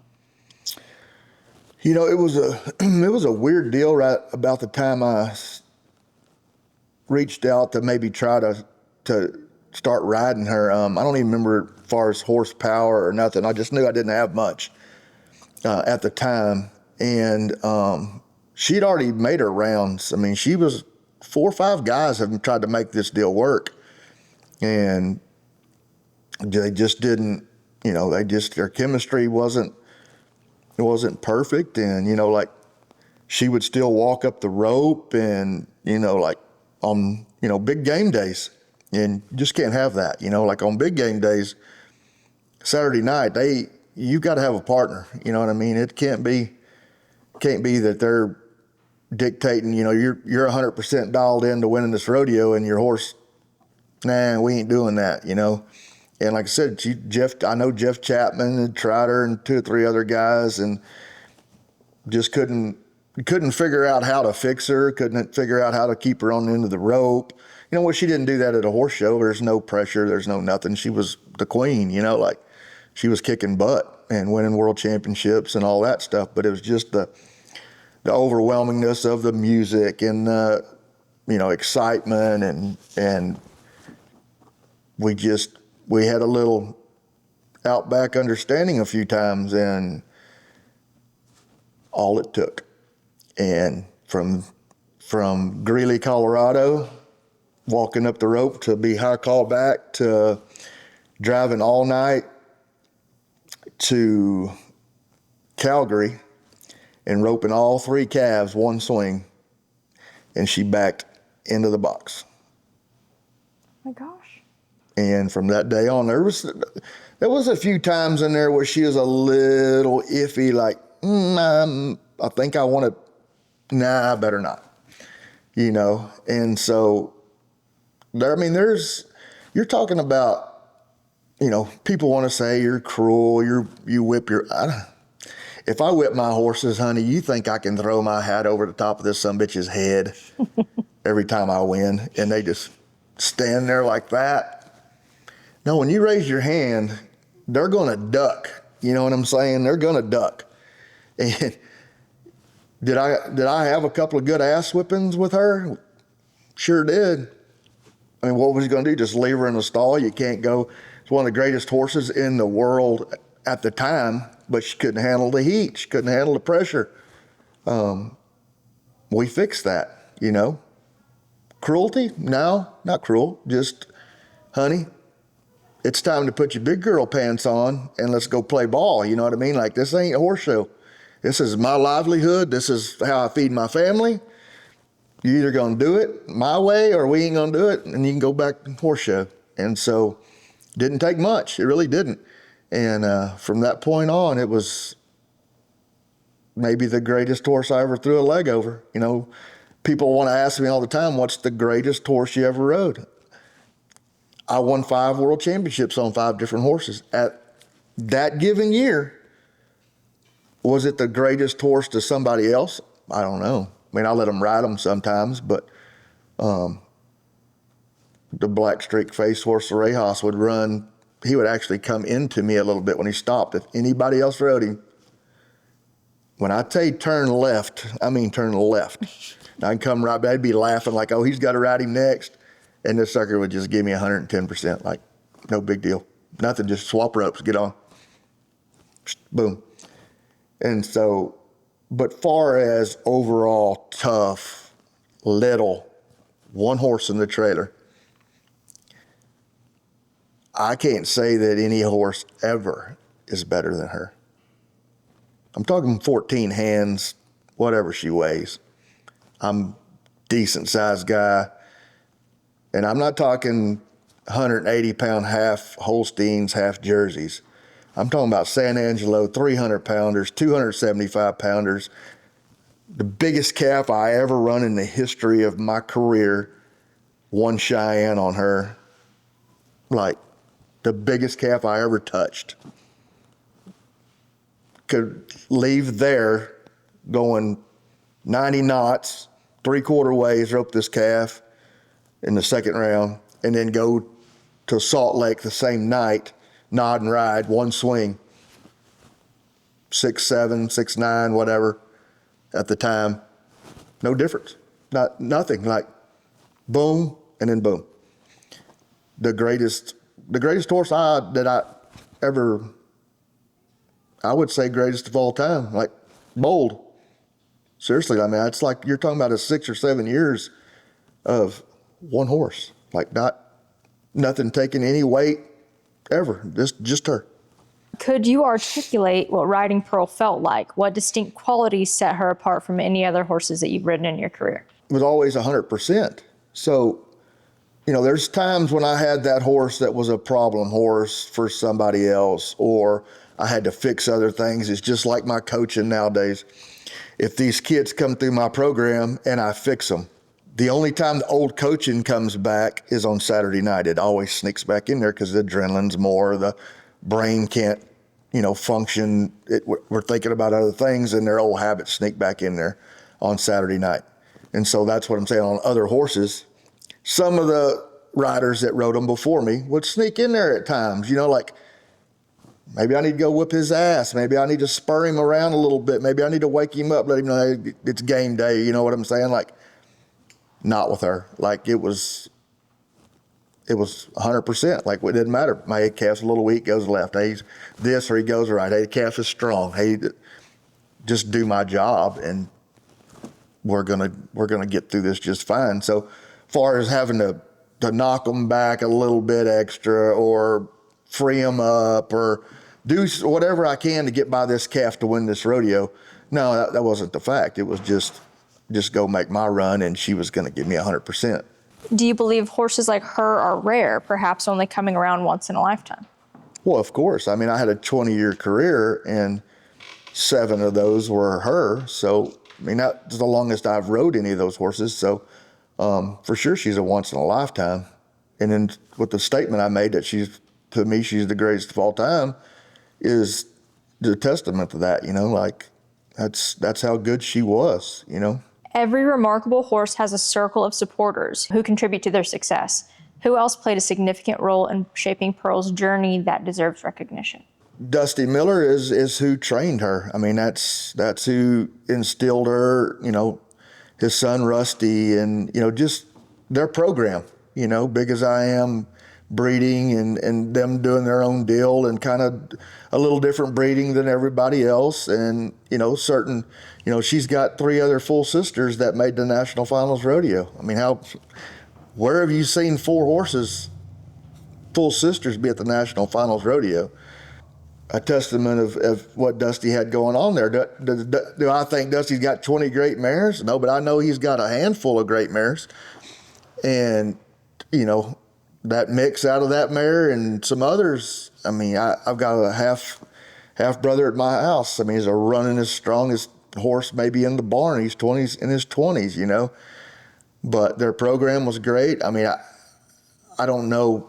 I mean, I don't know other than Sid, you know, when Sid bought her and took her and showed her a lot and had a lot of success. You know, as far as the guys just mounting on her, I mean, the only reason I even I didn't have to let nobody on Pearl, period. Like, wasn't part of the deal, wasn't anything. Like, I could have said no to Trevor. I could have said no to Shane. I mean, Shane don't even make the finals in 2013 without her. And, you know, that late push he made at Eldensburg. But did I have to let him on? No. But to me, like, what's more important to Sid is, you know, a horse winning a world championship. So at the time, I mean, I'm dominating. It's not even funny. Like, we're just that, our duo, our togetherness is spot on. Like, yeah, there could have been a horse that could have beat us if I wouldn't have campaigned, as in letting those guys on. So we get to Omaha, and I know voting's coming up, and there's some guys that need to ride, you know, like Shane gets on maybe, and, you know, Hunter Heron, some guys like that just, it really didn't persuade their vote. But because of me letting on such a great horse on a big stage like I did, you know, it was a short barrier. I knew there wasn't no chance of her getting crippled or hurt.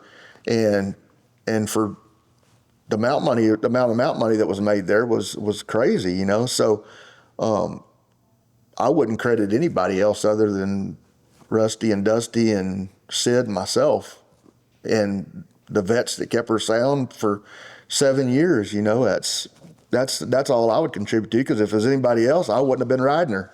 You've accredited Pearl with 70% of your success during the years you rode her. Is that a testament to how important it is to be mounted in this game? I mean, I wouldn't even be.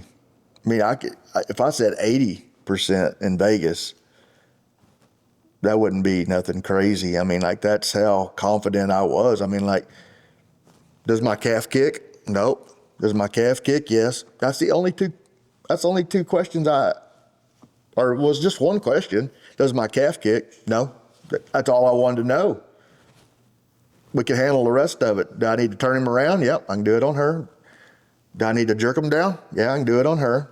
Do I need to make this calf better? Yes, I can do it on her. You know, today there's like, well, you got to run your horse over here to the left to spin these calves around. That's the craziest shit I ever heard in my life, you know. But just because you don't rope good enough, you got to move your freaking horse over and try to make create something different. You know, like, she's dead straight, like dead straight. Luke, horse of the year twice, dead straight. Ride him at Las Vegas, never get a jerk straight over backwards, turn 90% of them around. Like, it's just crazy. Like, I mean, but back to the question was, like, it didn't matter what you drew. As long as they didn't kick, you had a chance to win first. Cheyenne, Vegas, or wherever. With Pearl's induction into the Texas Rodeo Cowboy Hall of Fame in 2016, do you believe that recognition adequately reflects her contributions to your success in the sport as a whole? Well, it ought to tell you. She beat me into the induction. Right. I'm only getting there this year. She's been there since 2016. With all that said, Pearl is notably one of the greats, but you've never won a world championship on Pearl. Why is it that she deserves all the recognition above others that you've ridden? Because that was at the time of what we've already talked about. You know, like, I have the greatest horse in the world. There's times I went to 27 rodeos, 30 rodeos, and make the National Finals rodeo with a chance in the 10th round to win a world championship just because of her. You know, like, she just kind of came along at the wrong time in my career, as far as going to 50 rodeos, 60 rodeos like everybody else and doing it that way. And then, you know, everybody knows the story. 2013, I just really got to just catch the last two calves. 10, 11 seconds would have been fine, either one of them, both of them. And, you know, the calf walks out the chute, and, there you have it. It was over, ninth round. And, looking back now, there was a calf that I don't ever remember any of those other than no blatant ones like that, but I had a calf get up in the 10th round that 99% I would have been the world champion. Signature, 1, 2, 3, 3 swings, snap him down, nothing left of he was getting a rap and hooey is what I'm trying to say, and she set it up for all that, and then 5+ seconds, he just freaking, just wasn't meant to be. He gets up. And so I can't remember who, Tough or Trevor, won it that year. And, but like I said, that was for a world championship. And so, but she just come along and got robbed out of that 1 in 13. So she got robbed out of a PRCA world championship herself. And like I said, it was just, a time in my life where I had to have 100%. I couldn't have anything go wrong at Vegas because I was coming in behind and roping my way back to the lead or close to the lead, every year. Can you talk about the other horses that carried you to world championships? So in 97, 98, 2001, 03. Like I said earlier, 97, 96, I didn't still have the horse to dominate on. I felt like I roped good enough. I just didn't have the horsepower to really excel and take control. And then 97 rolled around. The year started off good, and then the Dodge Circuit finals are coming up, and I was needing something better. And my good friend Scott Accamazo had a great horse called Red. He high school rodeoed on. He was already like 17 or 18 when I rode him. And I ended up leasing him from Pocatello on. It was a funny deal because they said, well, let's just do this. You give us $25,000 mount money up front. Scott, because he knew my rope and he knows the horse. He's like, dude, this is going to work. My mom wants 25 grand up front, and that goes through Vegas. That's everything. You don't owe nothing, just 25 grand. We did it. I left, went straight to Pocatello, won 23,000 on him, the 3 days I was there, and won the Dodge finals on him. But it was just funny because it was like, man, I don't know anything else on this horse the rest of the year. And so he was just a blessing that I was needing. He was still, it wasn't that he was green. He was just kind of set. They healed on him some too. So he wanted to break a little bit wide sometimes. And like Vegas, if I'd have had to put my foot on I was still taking some decent shots, where I should have probably took one more swing, but I was still making him work. But he was just wanting to just lean to the right just a little, and I could feel it. And so with me having the lead and coming in there, he was the perfect horse for that because I wasn't going to get outrun, and he was going to work, but he needed to be breaking closer to the pin. But our timing and everything was so good, 3 or 4 swings, that it wasn't really messing anything up. So, but at the time, he was the game changer of my whole career. He's the reason I won a world championship, and then come back, 98, I rode him some. And then I leased a Rayhas, which is the black streak face horse, in 98. Jerry Jeton had trained him, and then J.D. Tadlock bought him and was using him for a mount horse. And then I got him, and then I was the only one pretty much riding him. And then I went to Vegas with a good lead, and then just the confidence of having a great year. And just like that year, that horse was hands down the best horse. That's all there was to it. And he had already won horse of the year, I think. And so I won the first 3 go-arounds at Vegas on him, just bam, bam, bam, and I already had a great lead going in. And then come back in the 4th round and won second. And so, the world championship was over on him after the 4th round. It was mathematically, and then I come back, won the 7th round, and won good and average. I won the average in 98. 97, I won second, and then 98, I won the average on him that same year too. So won 4 rounds of the 10 and won the average. So that was just another game changer. Like I could count on him 10%. And then once I got him programmed just to me instead of the other 5 guys that were riding him at times, he bought right into that too. And that's what he preferred too. He didn't like being a mount horse. What about in 2001? 2001, I took probably the biggest risk ever. I don't even know how it come about. Trent Walls had this horse, and his name was Hustler, and just didn't fit him. I mean, like this sucker, when he got him, come from, I think Brian Fulton and Grady Lockhart had him up in the Dakotas and stuff, and I seen him at the timed event. I was like, wow. And then Trent bought him, and it didn't go that great. Horse got to really ducking real bad, and I'll never forget the day. I mean, I didn't really have anything right then, and that's coming off of that 2000 year. I didn't really have anything, period. Like, I got my ass kicked in 2000, lost my dad, didn't have a good finals, didn't have that extra cash, like Michael Jones, I'll never forget. We go over there to try this horse at Trent's, and I'm as good as my right hand has been. Like, I'm known for my left, like placing my horse and doing all the right things left-handed. But I go over there and I'm placing him with my left hand, and he's firing, and so with Trent being a great friend of mine, he says, all right, now no bullshit right here. Like, you're setting him up for greatness. Come across there 2 swings like you're at Vegas. I come across there, and I mean, get about right here, and this dude, he goes to the popcorn stand, mister, and I do a 360 go down. I still make a good run, but I didn't quit him. I just went on and made a good run, but this sucker ducked, mister. And I ran another one and then come right back and just half picked him up, and he ducked, but not like that. And I really exposed myself when he ducked. That's kind of way out there. And Michael Jones is standing right there, and they're kind of giggling and laughing like, there went the sale, you know what I mean? I said, I tell you what, I'll take him. This dude could stand there flat-footed, and I mean, like, turn the brim of your cap up leaving there. So what I was talking about earlier, it just turned into fun on him because he was so fast at Vegas. I could be talking, there's no way you could do that on any horse I ever rode, but on him, I feel like I could just be talking to somebody and just nod and go and just be 100% fine with it. That's how fast he was from point A to point B.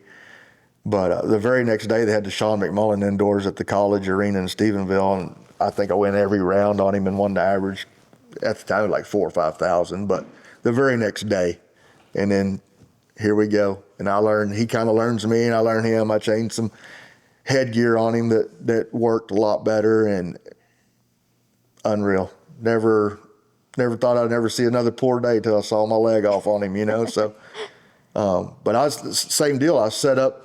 That horse was so freaking good. Like, I was set up for 2002 to take off again, and missed that calf on him in Vegas in the 9th round, and then tore my leg off. And then it just kind of went out the window from there with him. But if I could have just kept going right there, it was like stealing. It really was. It was crazy how good our combination was.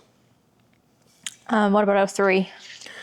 03, I just had been riding the Bay Hustler most of the year. I know all the way through California and leading up to the Northwest. I had maybe another horse, but not really what I really wanted. There was a little sorrel horse that had a little bit of age on him, but was still kind of green too, but had no wear and tear.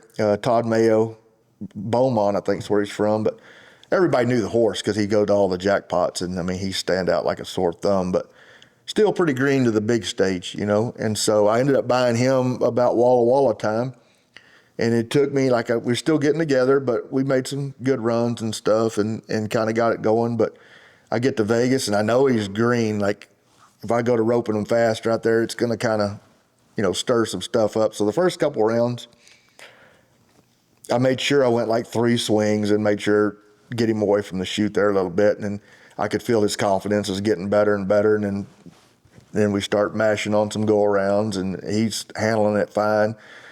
His name was Casino, and then I think Corey Solomon ended up with him somewhere after I was done with him, but game changer too. I mean, he could just fly right there across the line, real short neck. Like, my range was really way out there on him, but just a game changer yourself. Like would he have fit some of the other guys? I don't think really, but me and our chemistry was spot on, especially those 10 rounds, and then come back, set the world record and arena record on him in the 10th round. It was a lot, but I feel like that run and the excessive celebration and all that, I think it fried him a little bit. It took a little bit to get him back after that one specific run. And it was kind of leading up to that, though, because of winning the rounds and being that close to the chute and doing all the things. He wasn't the same after that 10th round. Right. What about 2006, Luke? I mean, just a kind of a freak story. I get him. JD Tadlock had bought him, and from Chris Libert, and Johnny Emmons had rode him at the finals before, and Johnny got along good with him, and so he was mounting him out. And I mean, he got to the point where it looked like he was literally loping. He was like, "I'm not a mount horse. I don't like." You could tell he didn't want no part of that. So I just, one day after Dodge City, I just grabbed the lead rope and said, "Hey, man, that horse is done. Let me take him." It didn't take me 2 weeks, 3 weeks. Bam, this sucker's back the way he was when Johnny rode him, when Chris Libert was riding him, like to the point where so dominant, like one of the best horses of all time.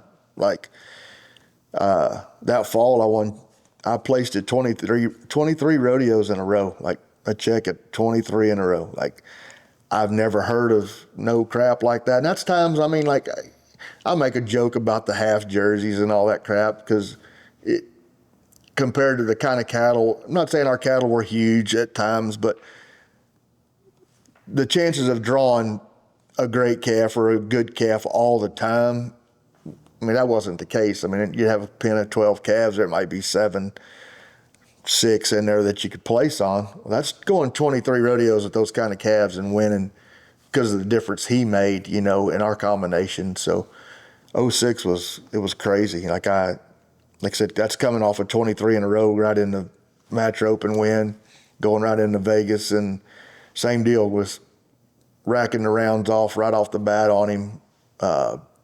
Didn't even need to, had it won after the 5th round probably, and then won to split the 10th round and won the average by 10 seconds or something. Like it was crazy. Just the combination he and I had, it was golden. And then come back and almost won it again on him in 07 too. For young ropers aspiring to develop top-level rope horses, what specific virtues or characteristics from Pearl should they strive to recognize and cultivate? I don't know. She was kind of a freak of nature, but, I don't know. There's just so much to, training and producing your own. I mean, it's just a consistent grind, like just every day. Like that's my goal nowadays is I want to be 1% better. I need this horse to be 1% better. But you can't set yourself up for failure either. There's not going to be how many calls I got. Hey man, I know Pearl's done. I got the next Pearl. You're full of shit, man. Like I've rode them all. Like there's not another next Pearl, So, and I got to keep that in mind too, because I got great horses over there that are coming along. They're babies, but they're showing great signs, but there's still not the next Pearl. There's not. In this quieter phase of life, where do you find peace?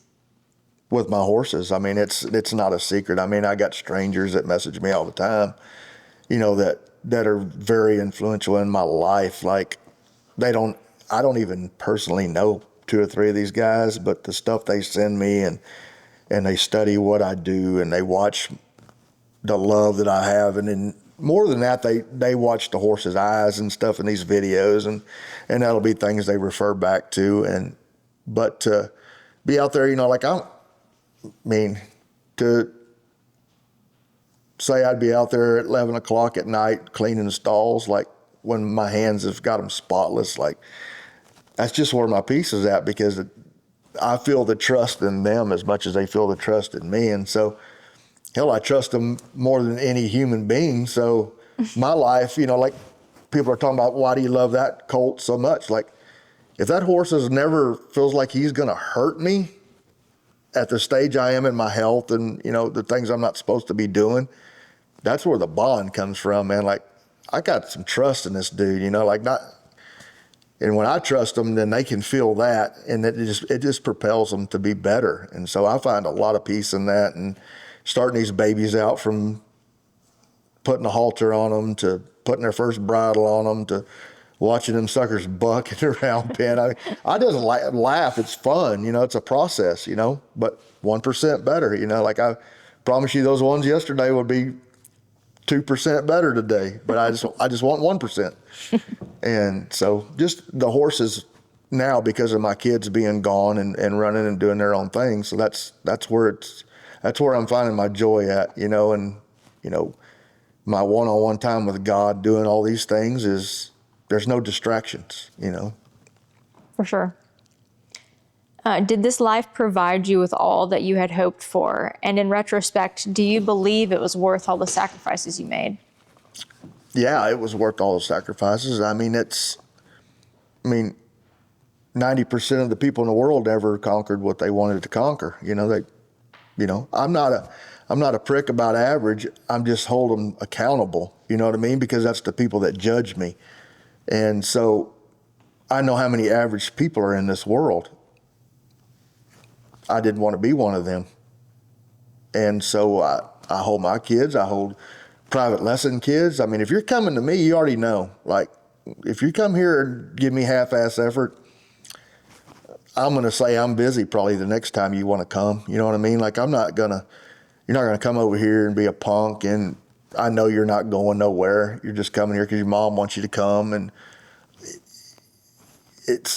I hold myself to the highest standard, so I hold other people to that too, because that's what they freaking hold me 24/7.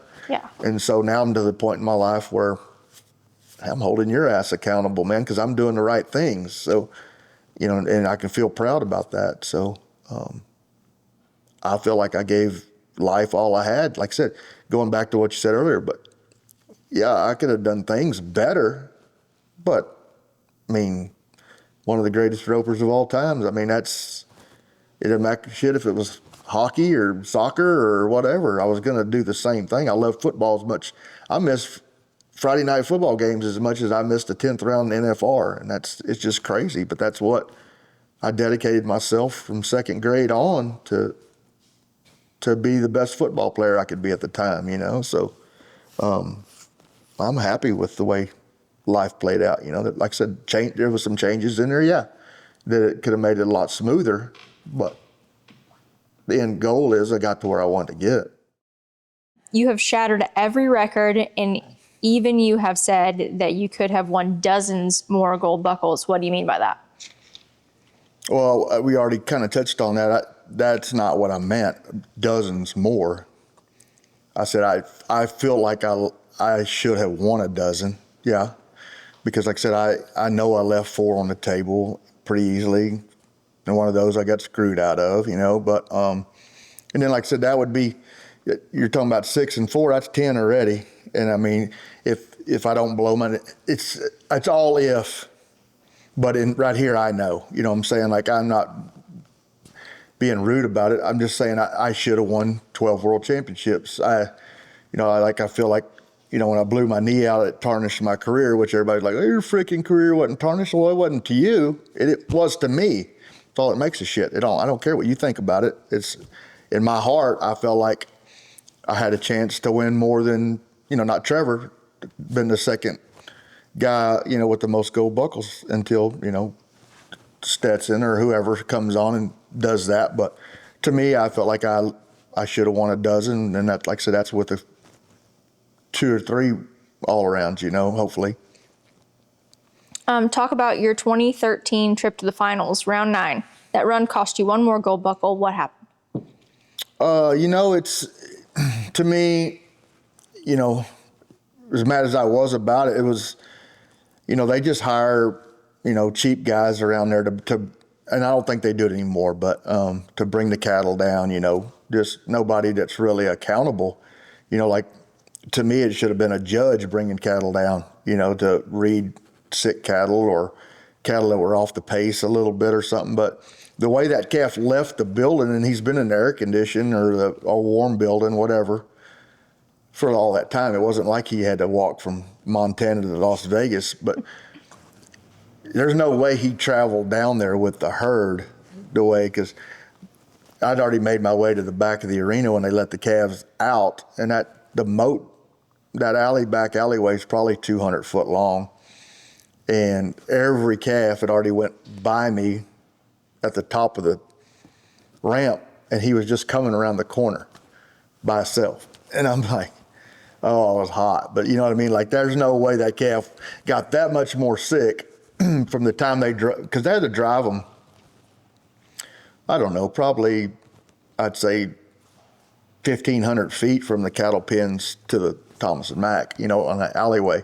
So there's no way that calf just was not hanging back, you know, going there. But nobody, I mean, that guy didn't care. You know, he was getting his $5 an hour. He was good to go, you know, like, until it's going to be somebody that's, you know, involved with making the decisions of, you know, the cattle being not healthy enough to compete on. But like I said, that calf had a lot of hair on him. And so if you didn't really know that what a sick calf looked like, I mean, he would fool you, you know? And so that was the only defense for them. But far as, you know, they bled the calf, but didn't make a shit if he'd have come back loaded with Rompum or whatever the hell people think he might have had, you know. But I personally had my hands on the calf. I know he was sick. There wasn't anything to him. Like, there was, you know, could I have been a real jackass? You know, I could have been, but, you know, at the point I'm not done with my career. You know, I could have made me compete on a sick animal, huh? You know, like, I could have had a little bit of fun if I'd have known if it wasn't going to nothing change about it, you know. But not saying fun, but it was business, you know. Like, I should have never. I mean, what would have happened if I would have pulled up right there, you know, like, because I mean, he was walking. I mean, it ain't like he's half-ass running. No, he's walking. I mean, like, I could just pulled up, you know, maybe thinking he had a broke leg or something, you know. But hindsight, I mean, I knew better. I knew I better compete on him or try to, you know. But it was sick feeling, sick getting screwed out of a gold buckle that it was. I mean, you know, most people are like, well, he had to rope 2 more calves. I understand all that. I mean, I'm not talking about anybody else. I'm talking about myself and my confidence in myself that tie 2 calves in 10 seconds a piece and it's over, you know, like, and then to have that, you know, the worst thing that can happen, you know, it just took all the air out of me when I wanted it worse for Pearl than I did for myself. You were supposed to get an equal and fair run just like all the other 14 guys. Should you have declared yourself fouled? Well, that's what I'm saying. Because I'm vocal about everything. Right's right, wrong's wrong. So most time I'm not quiet about it. And so that what I had the judges in my favor? Hell no. I already know that I had a friend that reached out to me a couple of times because their mom worked in a certain office where the judges went after the rodeo to get their normal clothes back on and do all that. You know, then they were cutting up and laughing about it. So and I just know, you know, I wasn't going to get no freaking break, you know, like, but I don't know what the right thing was to do. I don't. I just knew I better just keep going because either they could make the decision to give me a rerun, or if I'd have pulled up, would have been a no time and cost me a world championship anyway, you know. So I knew better than to leave it in their hands for sure, because I know how that goes since I was 9. You've had bad luck in both the 9th round in 2001 and the 9th round in 2013. If you were a superstitious man, would you believe the number 9 is just bad luck? I'm not that guy. I mean, really ain't. You know, that's one funny thing that Shad, that story he told about the yellow jacket the other day, I just got it out of a storage building the other day just because of that. I thought about wearing it this winter. But I'm not superstitious, but I mean, it just happens. You know, it just happened to be the 9th round. You know, that's the way I go about it. Now, I know 1,000% when I turned by the Baptist church here in my hometown, 90% of the time there's going to be a black cat crossing right there from the church to this house where it lives. And I will go 1 block further, and I'm not even superstitious. I used to say, I'll run that black sumbitch over in the road. I don't care. Don't bother me at all. Just, if you don't get out of the way, I don't care. It's not going to change nothing. And that's the way I went about it. That's where I wore that yellow coat and had the 13 on it, black cat on one side, Smith Brothers on the back. But this morning I need 1 bale to finish feeding. Took my Ranger to town, went right by the church, got a bale of hay, turned around, going wide open to get to the stop sign. Here he goes. And I just turned, go 1 more block. But like I said, I'm not superstitious, but I just like, why chance it, you know? Yeah. Why chance it? I'm on a Ranger on Highway 281. Why chance it, you know? Like, You've acknowledged that your relationship with alcohol has cost you invaluable opportunities. Talk about that. well, anytime there's alcohol's involved, I mean, you're as far as your personal life and your family and all that's always at jeopardy. But, I've lost sponsors over drinking. I've lost respect. I mean, you lose people's respect drinking. It's just funny. It is so fun. I mean, like, I have so much fun not drinking in public where everybody's drinking. Like, it took me a while to kind of find my place, where I fit in, like, because regardless, I don't give a shit what people think, but to hold a bottle of water and be about all your buddies, it is weird. It's an awkward feeling, like, a little bit. So I was in Vegas, and I'd still buy rounds for people, like the old days, And I don't know how it just popped in my head. I'm holding a bottle of water, and I order 15 freaking Crown and Cokes or Crown and Sevens or whatever. And I'm holding a bottle of water while I'm ordering this from this lady. And it's like, I said, I tell you what, just whatever, it doesn't matter. Whatever you have the most of, Sprite, Coke, doesn't matter. Just bring me the same glass with a lime and a straw. Problem fixed. I said, man, if I'd have just thought about that when I was 20, it really is just a part of fitting in. You know what I mean? Not so much that I felt like I was there to get drunk, but I did. But I never thought about that. Hey, well, just get the same glass. I really just want the ice, to be honest with you. So, it's just funny now because Sailor or Blake will both be with me, and I'll order a non-alcohol beer and just turn the bottle. It's just the same deal with holding the water, right? Or they'll put a napkin on it. That's like, oh yeah, perfect. And I'll just be like hanging out, and everybody's jacking around, but there'll be old Fuzzy over there. She'll be rattling and running her mouth, or some dude, and I pick up on it, because they're looking right at me, but they don't know I'm really paying attention. And they think I'm drinking, and I posted that I don't drink, so I mean, here they are having their way with it, And it's just funny, because nobody will know that I'm not drinking all night until it's time to leave. And then they'll know I wasn't drinking. And so, just having my kids with me and like, watch this. And then when we get ready to leave, or I'll make it a point to walk right by them. I said, would you like some Coke? Or, you know what I mean? Like, it's just funny. It's a funny jab. But yeah, the alcohol is for sure will send you in the wrong direction. And then, like I said, it'll make you lose things in life. That's bottom line. What or who made sobriety an essential turning point? It's a no-brainer. I mean, I come home from rehab, not rehab, getting my hip replaced, and a couple of weeks go by, and I'm feeling, oh hell yeah, I'm back. You know what I mean? I'm not limping. I'm not hurting. First time in forever. So we're still just having fun. Now I'm got a new life. Here I go. I'm kicking some butt, having fun, and I'm still drinking just some beer, like nothing, 3 or 4 or 5, like nothing.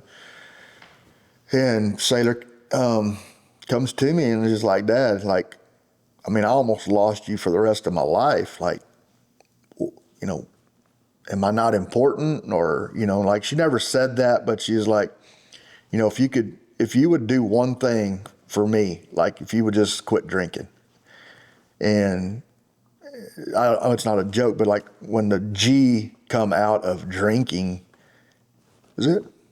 Yeah. Not another sip. Like, I went 3 years without a drop. Have I had a few beers? Yeah, I mean, but I'm can control that because I wasn't an alcoholic.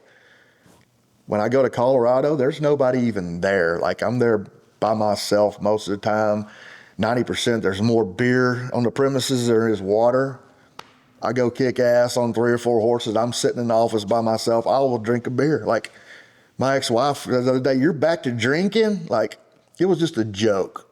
And then she turned it into a can of gas that I put out like that. But she still cares. I mean, it's just part of it. But my welder was at the house the other day, and I walked by and he hands me like a miniature Dos Equis, and Blake's girlfriend's in the kitchen cooking something, and I walk in, I slam it down on the little table we ate at last night, and I was like, anybody want a beer? Like, never even touched the beer. Like, I just set it on the deal there, lids off of it. Well, they're fixing to eat, and they're going to eat right there, and I just went in the living room watching, I think the NFR was on. I just take the beer and I go set it over there on my trophy case so it's not in their way. First thing she says, Cody's back to drinking. I said, oh, that bottle might be still sitting over there. Y'all ought to look at it. It's full. It's been like 5 years. Well, Taylor was like 15 or 16, and she's fixing to be 20. So I've probably had 12-pack of beer twice in 5 years? I mean, I'm not an alcoholic, so it's like, it's not no big deal. Like, I have 2 here and 2 there. It's not like I go have 20. No, like occasional beer, yeah. But what I'm saying is that was 3 years without a single drop from the G in drinking. Yeah. Done. That's all it took. I mean, I have people reach out to me all the time now. Like, I could show you pages of how'd you do it, how you do this, how you that. I don't know them from Adam. Do you have a daughter? Yeah. But only thing I got is a daughter. How old is she? Oh, she's 8. Okay. Do you hold her hand much? Not much. I said, well, start. What the hell is that going to do? I was like, just hold it and tell me. So that was like, my daughter holds my hand still to this day, driving down the highway, like I'll hold her hand. I'm like, she's fixing to be 20 years old. That's a hand of like a 12-year-old. You know what I mean? Like, when you really look at her hand, it's like, she's not 20. That's like a 12-year-old's hand. Like, if that's not enough for me to quit drinking, I'll show you a text message. I said, listen, I'm going to be raw about this. Start holding her hand, start doing things with her, start doing this, but hold her hand. What's that going to do? I said, just do it. And if that doesn't make you quit drinking, and they've all stayed hooked about reaching out, but I'm raw about it because once that was the one thing that really, if she's not enough for me not to drink, she doesn't deserve me for a dad. I need to wrap this sucker around a tree drunk, and then she gets a new dad. That's the way I went about it. Throughout your struggles, you faced life-threatening situations. Please recount the events after the tearing of your meniscus and the medical challenges that followed for those unaware of the complete story. It's hard to explain nowadays because you hear somebody doing, tearing a ligament like the steer wrestler this year, one of his ligaments in his knee, and like he's competing. Yeah. It's just weird how times have changed. I'm not saying it so much as in the pain deal, but I had my meniscus, my MCL, my ACL, all that was gone. So there was no, other than they tried to make me make the decision in the sports medicine room if I was competing in the 10th round or not. And like I said, the calf roping was over, but the all-around wasn't. And enough guys went out of the average with me getting that time, a qualified time, I could have won 8th in the average with just getting a time. And so I was kind of an ass about it. I was like, so you're going to say all that happened to me right there, and I was 43 or 4 seconds, whatever I was. You're going to say that I can't break the barrier and rope the calf 2 swings and time under the whistle. Is that what you're trying to tell me? I mean, you might tell him that, but you ain't telling me that. For a gold buckle that when I was dragging behind this calf, all I can see, I guess because we're in Vegas, is flashing lights going, you lost. And that's the one thing I remember holding on to the calf, and that's all. I can't even see the calf. It's just like bright lights. It's like you lost, you lose, you lost. And that's the only thing that kept me going. But I don't think I could do it again. I really don't. It wouldn't even work, you know. But that's the going through all of that. Like I had to have 3 different surgeries. Like I started dreading being put to sleep so bad that it drove me nuts. Like it made me more claustrophobic than I already was.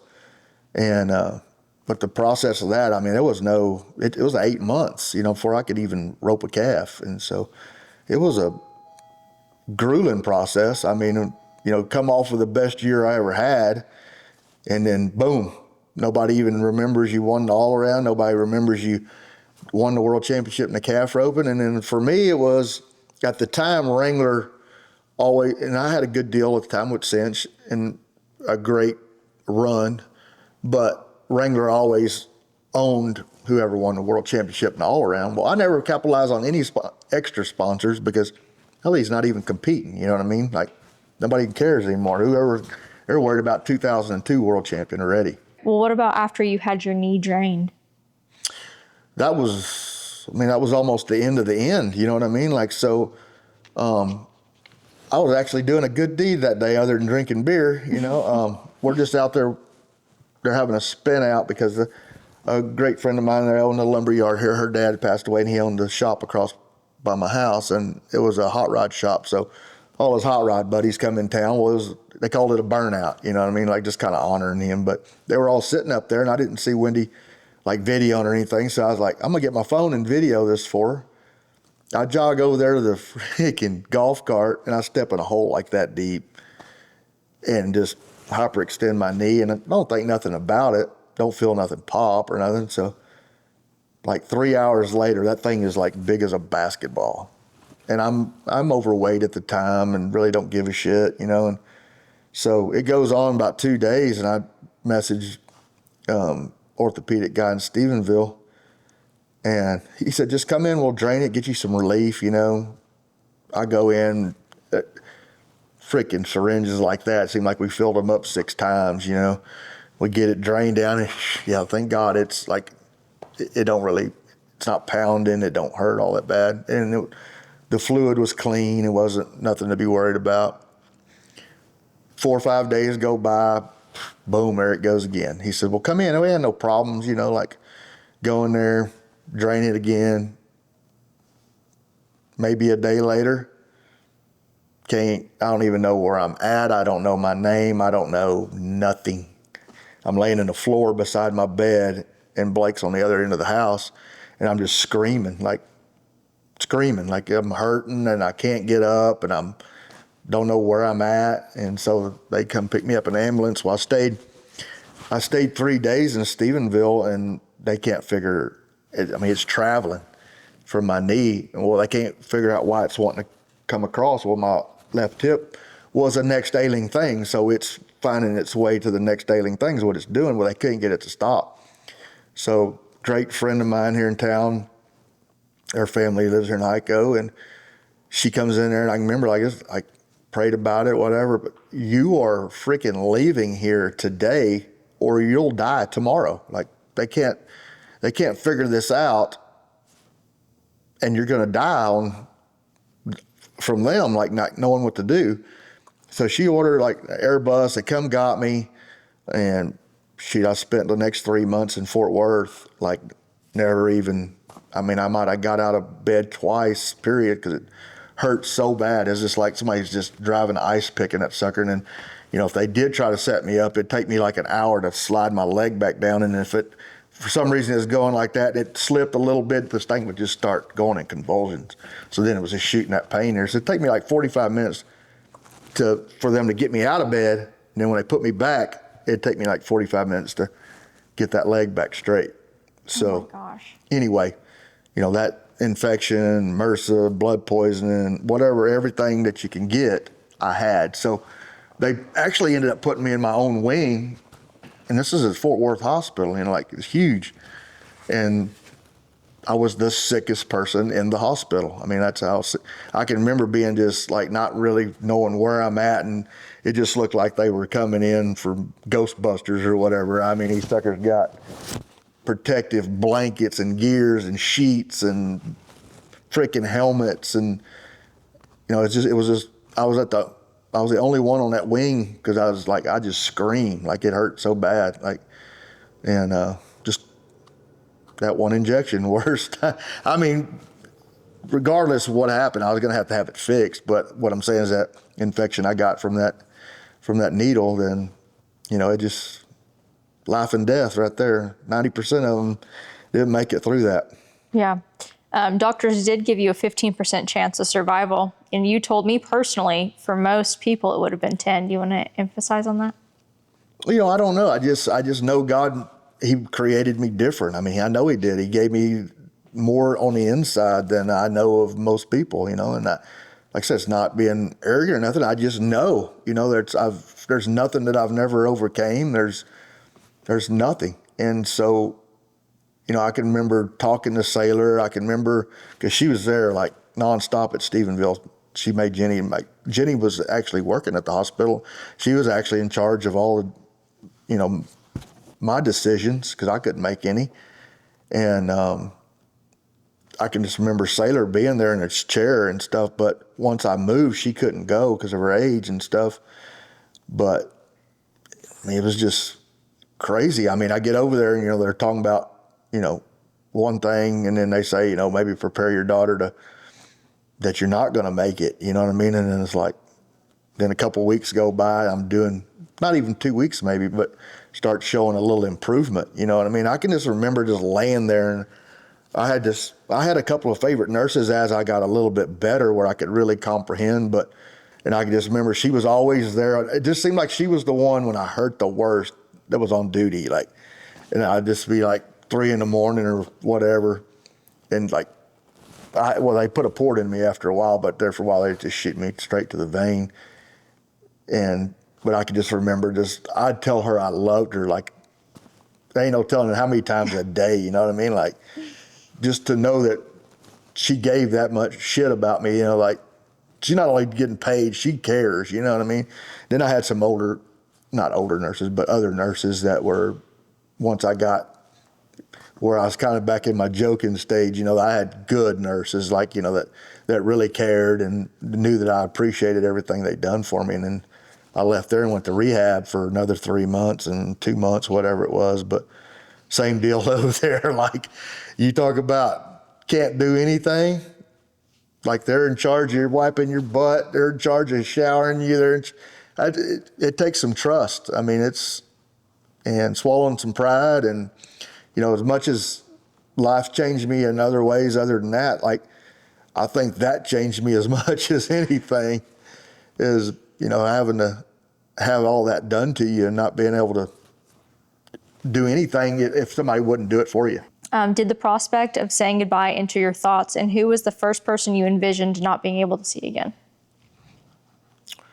It was weird because I know Blake he only came see me twice out of all that time, but the one day that he came, my mom was there too, and it freaked him out, I think, you know what I mean? Because one time this doctor came in there and he said, do you rather us give you the pills for pain or inject you? Well, it was a no freaking brainer. I'm screaming. What do you think?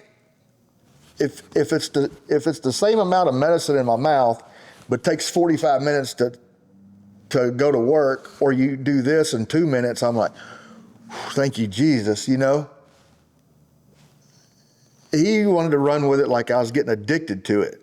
And hell, maybe I was, but he just asked me a point blank question. Would you rather, who wants to continue to hurt till that shit kicks in, or 2 seconds later, I'm like I got 2 cc's of ACE in my arm, it's going to fix whatever, bam. And so they took me off of half of my pain pills just like that. So Blake and my mom got the blunt of that. I mean, just nonstop hurting and screaming and couldn't get comfortable. And he never came back. Like it traumatized him. I mean, it did. And I could see it in my mom too. And she left, and she wouldn't leave but a few days sometimes. And then my dad would come over, but shit, she didn't come back for just a little bit after that. Like she couldn't handle it, you know, to see me hurting that bad. But, you know, Sailor being there those first 3 days, it was just like her watching. And then, you know, I didn't even know how bad the surgery was that I had before I even left Stephenville. Like they cut me like that far from way back here and all the way down my leg. And they laid that open and scraped out tons of infection before they even sent me to Fort Worth. Well, that surgery alone was almost as bad as anything I went through at Fort Worth. Like, but they just kept cutting the same incision every time. They'd had to do this 3 different times over there. But I didn't know how touch and go it was just at Stephenville. That was like almost at my worst of the whole deal there, and I really didn't remember any of it. I just remember Sailor being in there with me, and then, you know, she's leaving. But the time that she got to see all that, you know, like I couldn't even imagine telling her goodbye, you know, like. But, you know, my kids, they all mean the world to me, like everything. But like for her, because she was, I don't know, I guess 'cause she couldn't come in there when I was in Fort Worth. And I was just like, hey, man, just give me whatever. I'm done. Like, if she can't come in here, like, there's no reason for me to live. Like, that's the way I felt. And then finally I threw in a big enough fit, of course, you know, got my way. But, you know, it's to the point, it's like, hey, man, whoever says she kid's not old enough to come in here, just tell him to come in here. Yeah, right. Yeah, that's who I want to see right now. And then 2 days later, she got to come in. So, but, you know, it meant a lot, you know, like my my ex-in-laws, you know, they came, you know, Jenny came, Matt came, like, it meant a lot to, you know, for that to be your ex-family, you know, just to, you know, I don't know if they was gonna, maybe that was the last time they were gonna see me or not, but, you know, I was already kind of doing a little bit better at the time, but not much. I mean, because that was Sailor's first time to get to come in there, but, you know, that's the mother of my children, you know what I'm saying? You're talking about a whole different can of worms. You know, we've had our ups and downs, and we have, I don't know of anybody that has a better relationship now as far as divorced couple. I mean, I don't. Like, I feel like when I go there, it just, you know, it's no big deal. It's almost like it's my sister and her husband, you know what I mean? That's the way our lives are now, and that's just a blessing because our kids are so good with it being like that. But narrowing it down, you know, just Sailor probably because she couldn't come in there, you know. And I understand why Blake didn't come back, but to have Sailor, like she was coming in there, you know, it wasn't nobody was going to stop her at some point. You've mentioned that God made you raw and straightforward. Explain your stance on this. Yeah, it made me real raw because, like I said, I've made mistakes in my life. I've been judged. I've been kicked. I've been whatever.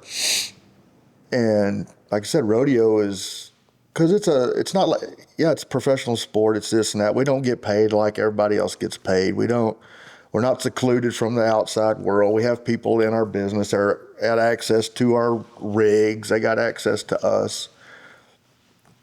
And so I've been, not only me, I'm just saying using me, but just judged, you know. So when I started doing things correct and doing things and living life like God intended me to be daily, not just on Sunday, you know, it made me raw. Like, listen here, wench, you know, you're not going to say the shit you got by saying about me 5 years ago. You're not gonna. And if I see you, I will frickin' tell you. Like I explained to you last night, you know, my mom, you know, I'll post like, or just goes to my story or whatever. Some mornings hit me different, There'd be like 4 or 5 really Christian things, and I just send them right away, they go to my story. Well, then 3 or 4 hours go through my day, and I deal with shit just like everybody else does, right? Here you go, here's life right here, right? And we hope it gets to that, but still don't.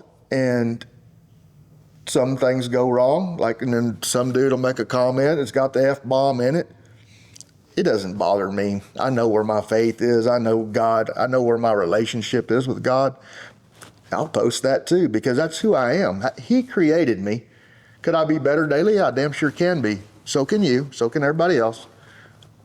But it doesn't keep me from posting it. And my mom got on my ass one day, and I'm just like, listen, Linda, I'm not you, and you're not me. We're totally different people, okay? You hadn't been through the shit I've been through, not even remotely. I wouldn't wish that on you ever.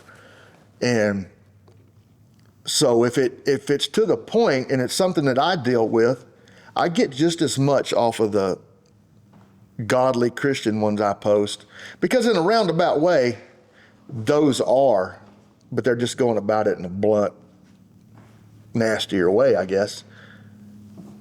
But it doesn't, I can feel, like I told you, I've heard from God 4 times in the last 5 years.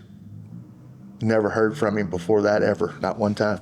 And so with that being said, I'm like, some of these religious people that go overboard with it and Bible thumpers and all that, I wonder how many of them actually have had a intimate relationship or actually heard from him that judge me.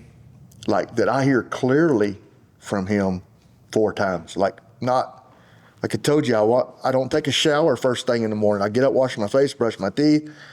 Whatever the weather is, I dress accordingly to that. I go out there, I feed, I saddle whatever I'm gonna ride, because I don't like the grime and the dirt from brushing and doing all that.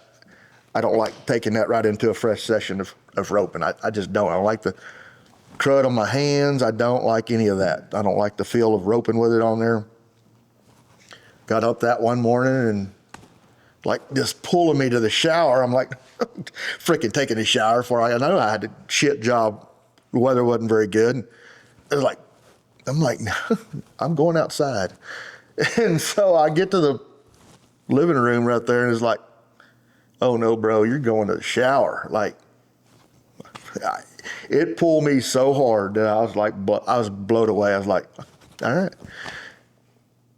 And it was dealing with all the shad stuff. Like I said, I forgave him and this and that, but I'd still cuss him when somebody asked me something, because I was full of hate. But I forgave him, no big deal. I go, sure shit, here I go to the shower. It's like doing me like this, and it's crazy. I stuck my foot in there. When my freaking water hit my head, it was the damnedest thing. It's like somebody just jerked a layer of skin off me or something. When that water hit my head, and it was just like it went all over my whole body. I couldn't get my ass out of that shower fast enough after I got done, get my clothes on, and like I told you, I rode 6 horses that day, and you'd have thought they was all pearl. Nothing else, everything else just lined up. But it was just God saying, no, you say you forgave him, you say this, you say that, it's got to end. The hate's got to be out of you, all the hate. And I still, in the inside, yeah, I said I didn't hate him, but I still had a lot of crap inside of me, right? And he's like, no, let it go, every 100%. And it just, when I did that, it didn't matter if I don't even hardly use the word hate anymore from that point on. It's crazy. You are a hero to many people. If you had to say who your hero is, who would it be and why? Well, my ultimate hero, it was Roy Cooper, I messaged Joe the other day. I was like, we've all kind of went in our own directions. We forgot about the grind we did together, but when Roy died, it jerked it out of me. Like I was in my tack room and I got the text and I was on the phone. Something was kind of important, and I just glanced and I didn't process it, I don't guess. And then Cody McCartney was the one that sent it to me. And then it come up again and I wasn't paying attention. So I looked again while I was talking and I just I gotta go. Like I laid on the floor in my tack room for 2 hours and I never even got up. Like I was done. Because that was my one phone call that was different. Like he was the bar for all of us, but he was my bar because I couldn't tell any of these other ones what I could ask him or tell him, like he got it, and so it was gone. So, but that's everybody's hero. Because if you even rope, it all came through his way. So it's all Roy's till the day it's over because all of us are teaching off of his way. It's just we put our own twist on it. But he's the one person that, other than my dad, of course, I'm just saying like a hero would be Roy. That's, it's hard. Like, I tell stories sometimes shared with y'all last night. It wasn't even what I really see at night, but this is even like in the evenings, like there'll be just a big old spot, man. And you could just tell, man, he's like, hey, I'm right here. And hell, it's maybe my dad, maybe Bucky, who in the hell knows? But the one story I did share with a student that he sent to me before he died, just couldn't get it lined up where they could get here. And I was telling her this story, like about, I see him and stuff, like because I feel his presence. Not that I'm just making that's Roy, you know what I mean? But I feel, when I'm doing something, I feel the communication kind of, and so they come to rope and we're just driving around pulling that roping dummy. And I look up there and I'm like, this is the kid that he sent here. I just told the story to his mom. And an hour later, I look up there and I'm like, I had to make a round because my roping boxes was kind of in the way. And I just stopped. I said, you think I'm full of shit? Here you go, right there. And she was like blown away. Like, I was like, telling you. All he did was like, hey man, I'm just checking in on y'all. I sent him over there to you. You know what I mean? Like, that's the feeling I got. Yeah. And then for her to see that, it's crazy. And then same thing after Bucky died, it was weird. It was like, I felt like, because some of them horses was like, they weren't wanting to finish out. And one of them, Sailor could ride, but he was wanting to be a jackass too. But as soon as Bucky died, it's like I'd feel that. And that horse has not had an off day since. Like, hey man, I'm watching you. That's my girl right there. And I'm watching you. So get it together, But as far as back to the hero, he was all our man. And like we all started through him. We all could say, hey man, my first year I rodeoed with Roy Cooper. Same story. What advice would you pass on to a young athlete facing a daunting road ahead, grappling with the question of whether it's worth pursuing? It's another raw, blunt thing that I say, like they come here for lessons. They bring their grandma, they bring their grandpa. Well, that's their dream. That's all they've ever wanted to do. That's like, you're their only hope.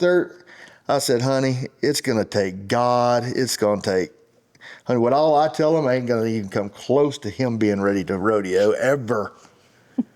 Well, it's his dream. I said, I understand all that, honey. That's why I love professional football. That's why I love professional baseball. 5% make it to that stage. But because of the Cowboy Channel, y'all all think y'all deserve to be on that stage. Honey, I don't give a shit if it's his dream. When you get your credit card bill here in about 6 months, it's going to be y'all's biggest nightmare because he ain't going to win nothing. And you'll be like, oh, damn. Yeah, oh, damn, he'll be right.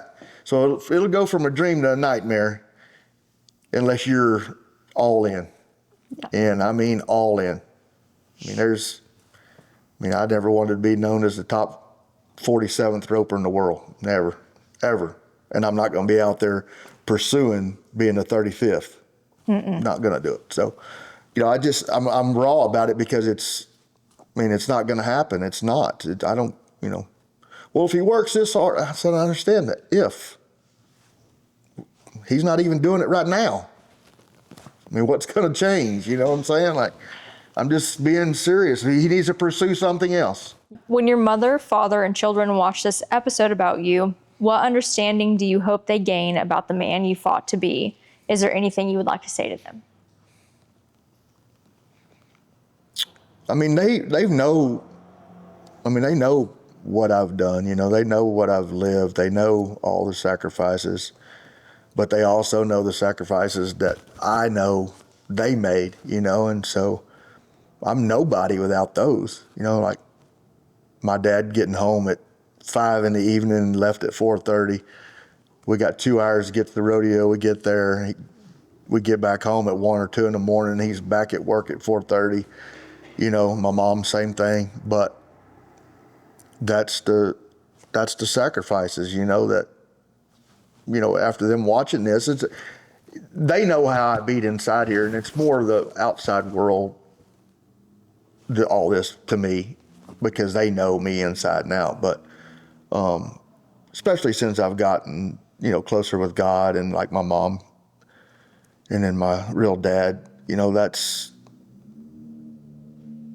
you know, they're just proud of where I've come and what I've fought through to get back, you know, going through divorce, losing every freaking thing I ever won, you know, like it's all gone, you know? And so, but that's not what matters anymore. Like, I don't care. Like, you sold this, you sold that.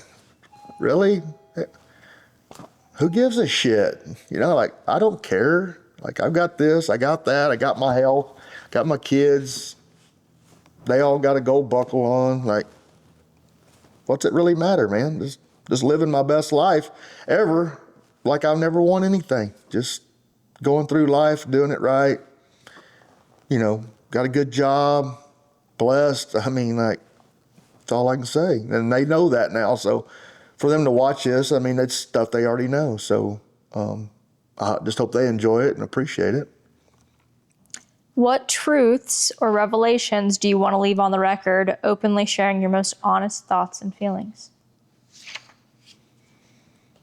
I don't know. Just family, you know what I mean? Like, I don't know. There's, you know, like at one time, you know, like Fred and I's relationship, like it was off the charts, you know, like, and that's stuff regardless of our ups and downs. Like, I wouldn't trade any of it for nothing, the bond that we did have at one time, you know what I mean? And he's probably out of all of the guys I rodeoed with, him and Sean McMullen, you know, was fun and huge too. And he was more godly and stuff, and it fed into me too. But as far as, you know, my family and all that, you know, that's at the top. But, you know, my career, his career wouldn't have even been maybe half of what both of ours were without each other, you know. And then what people don't realize, out of 20 years, we're in the same rig, sometimes in the same bed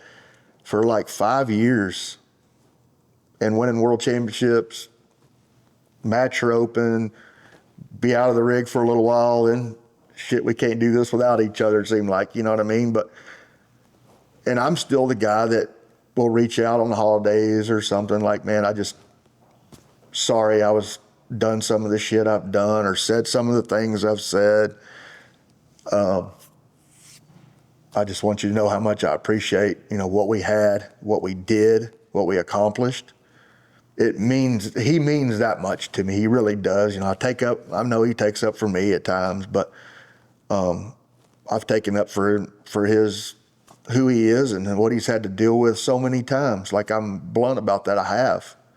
And honestly, at one time, I felt like he would have took a bullet for me, you know. So as far as family and all that, you know, I just wanted people like that to know what my life would have been the same without him in it, and his career and our careers wouldn't have been the same without each other. So right.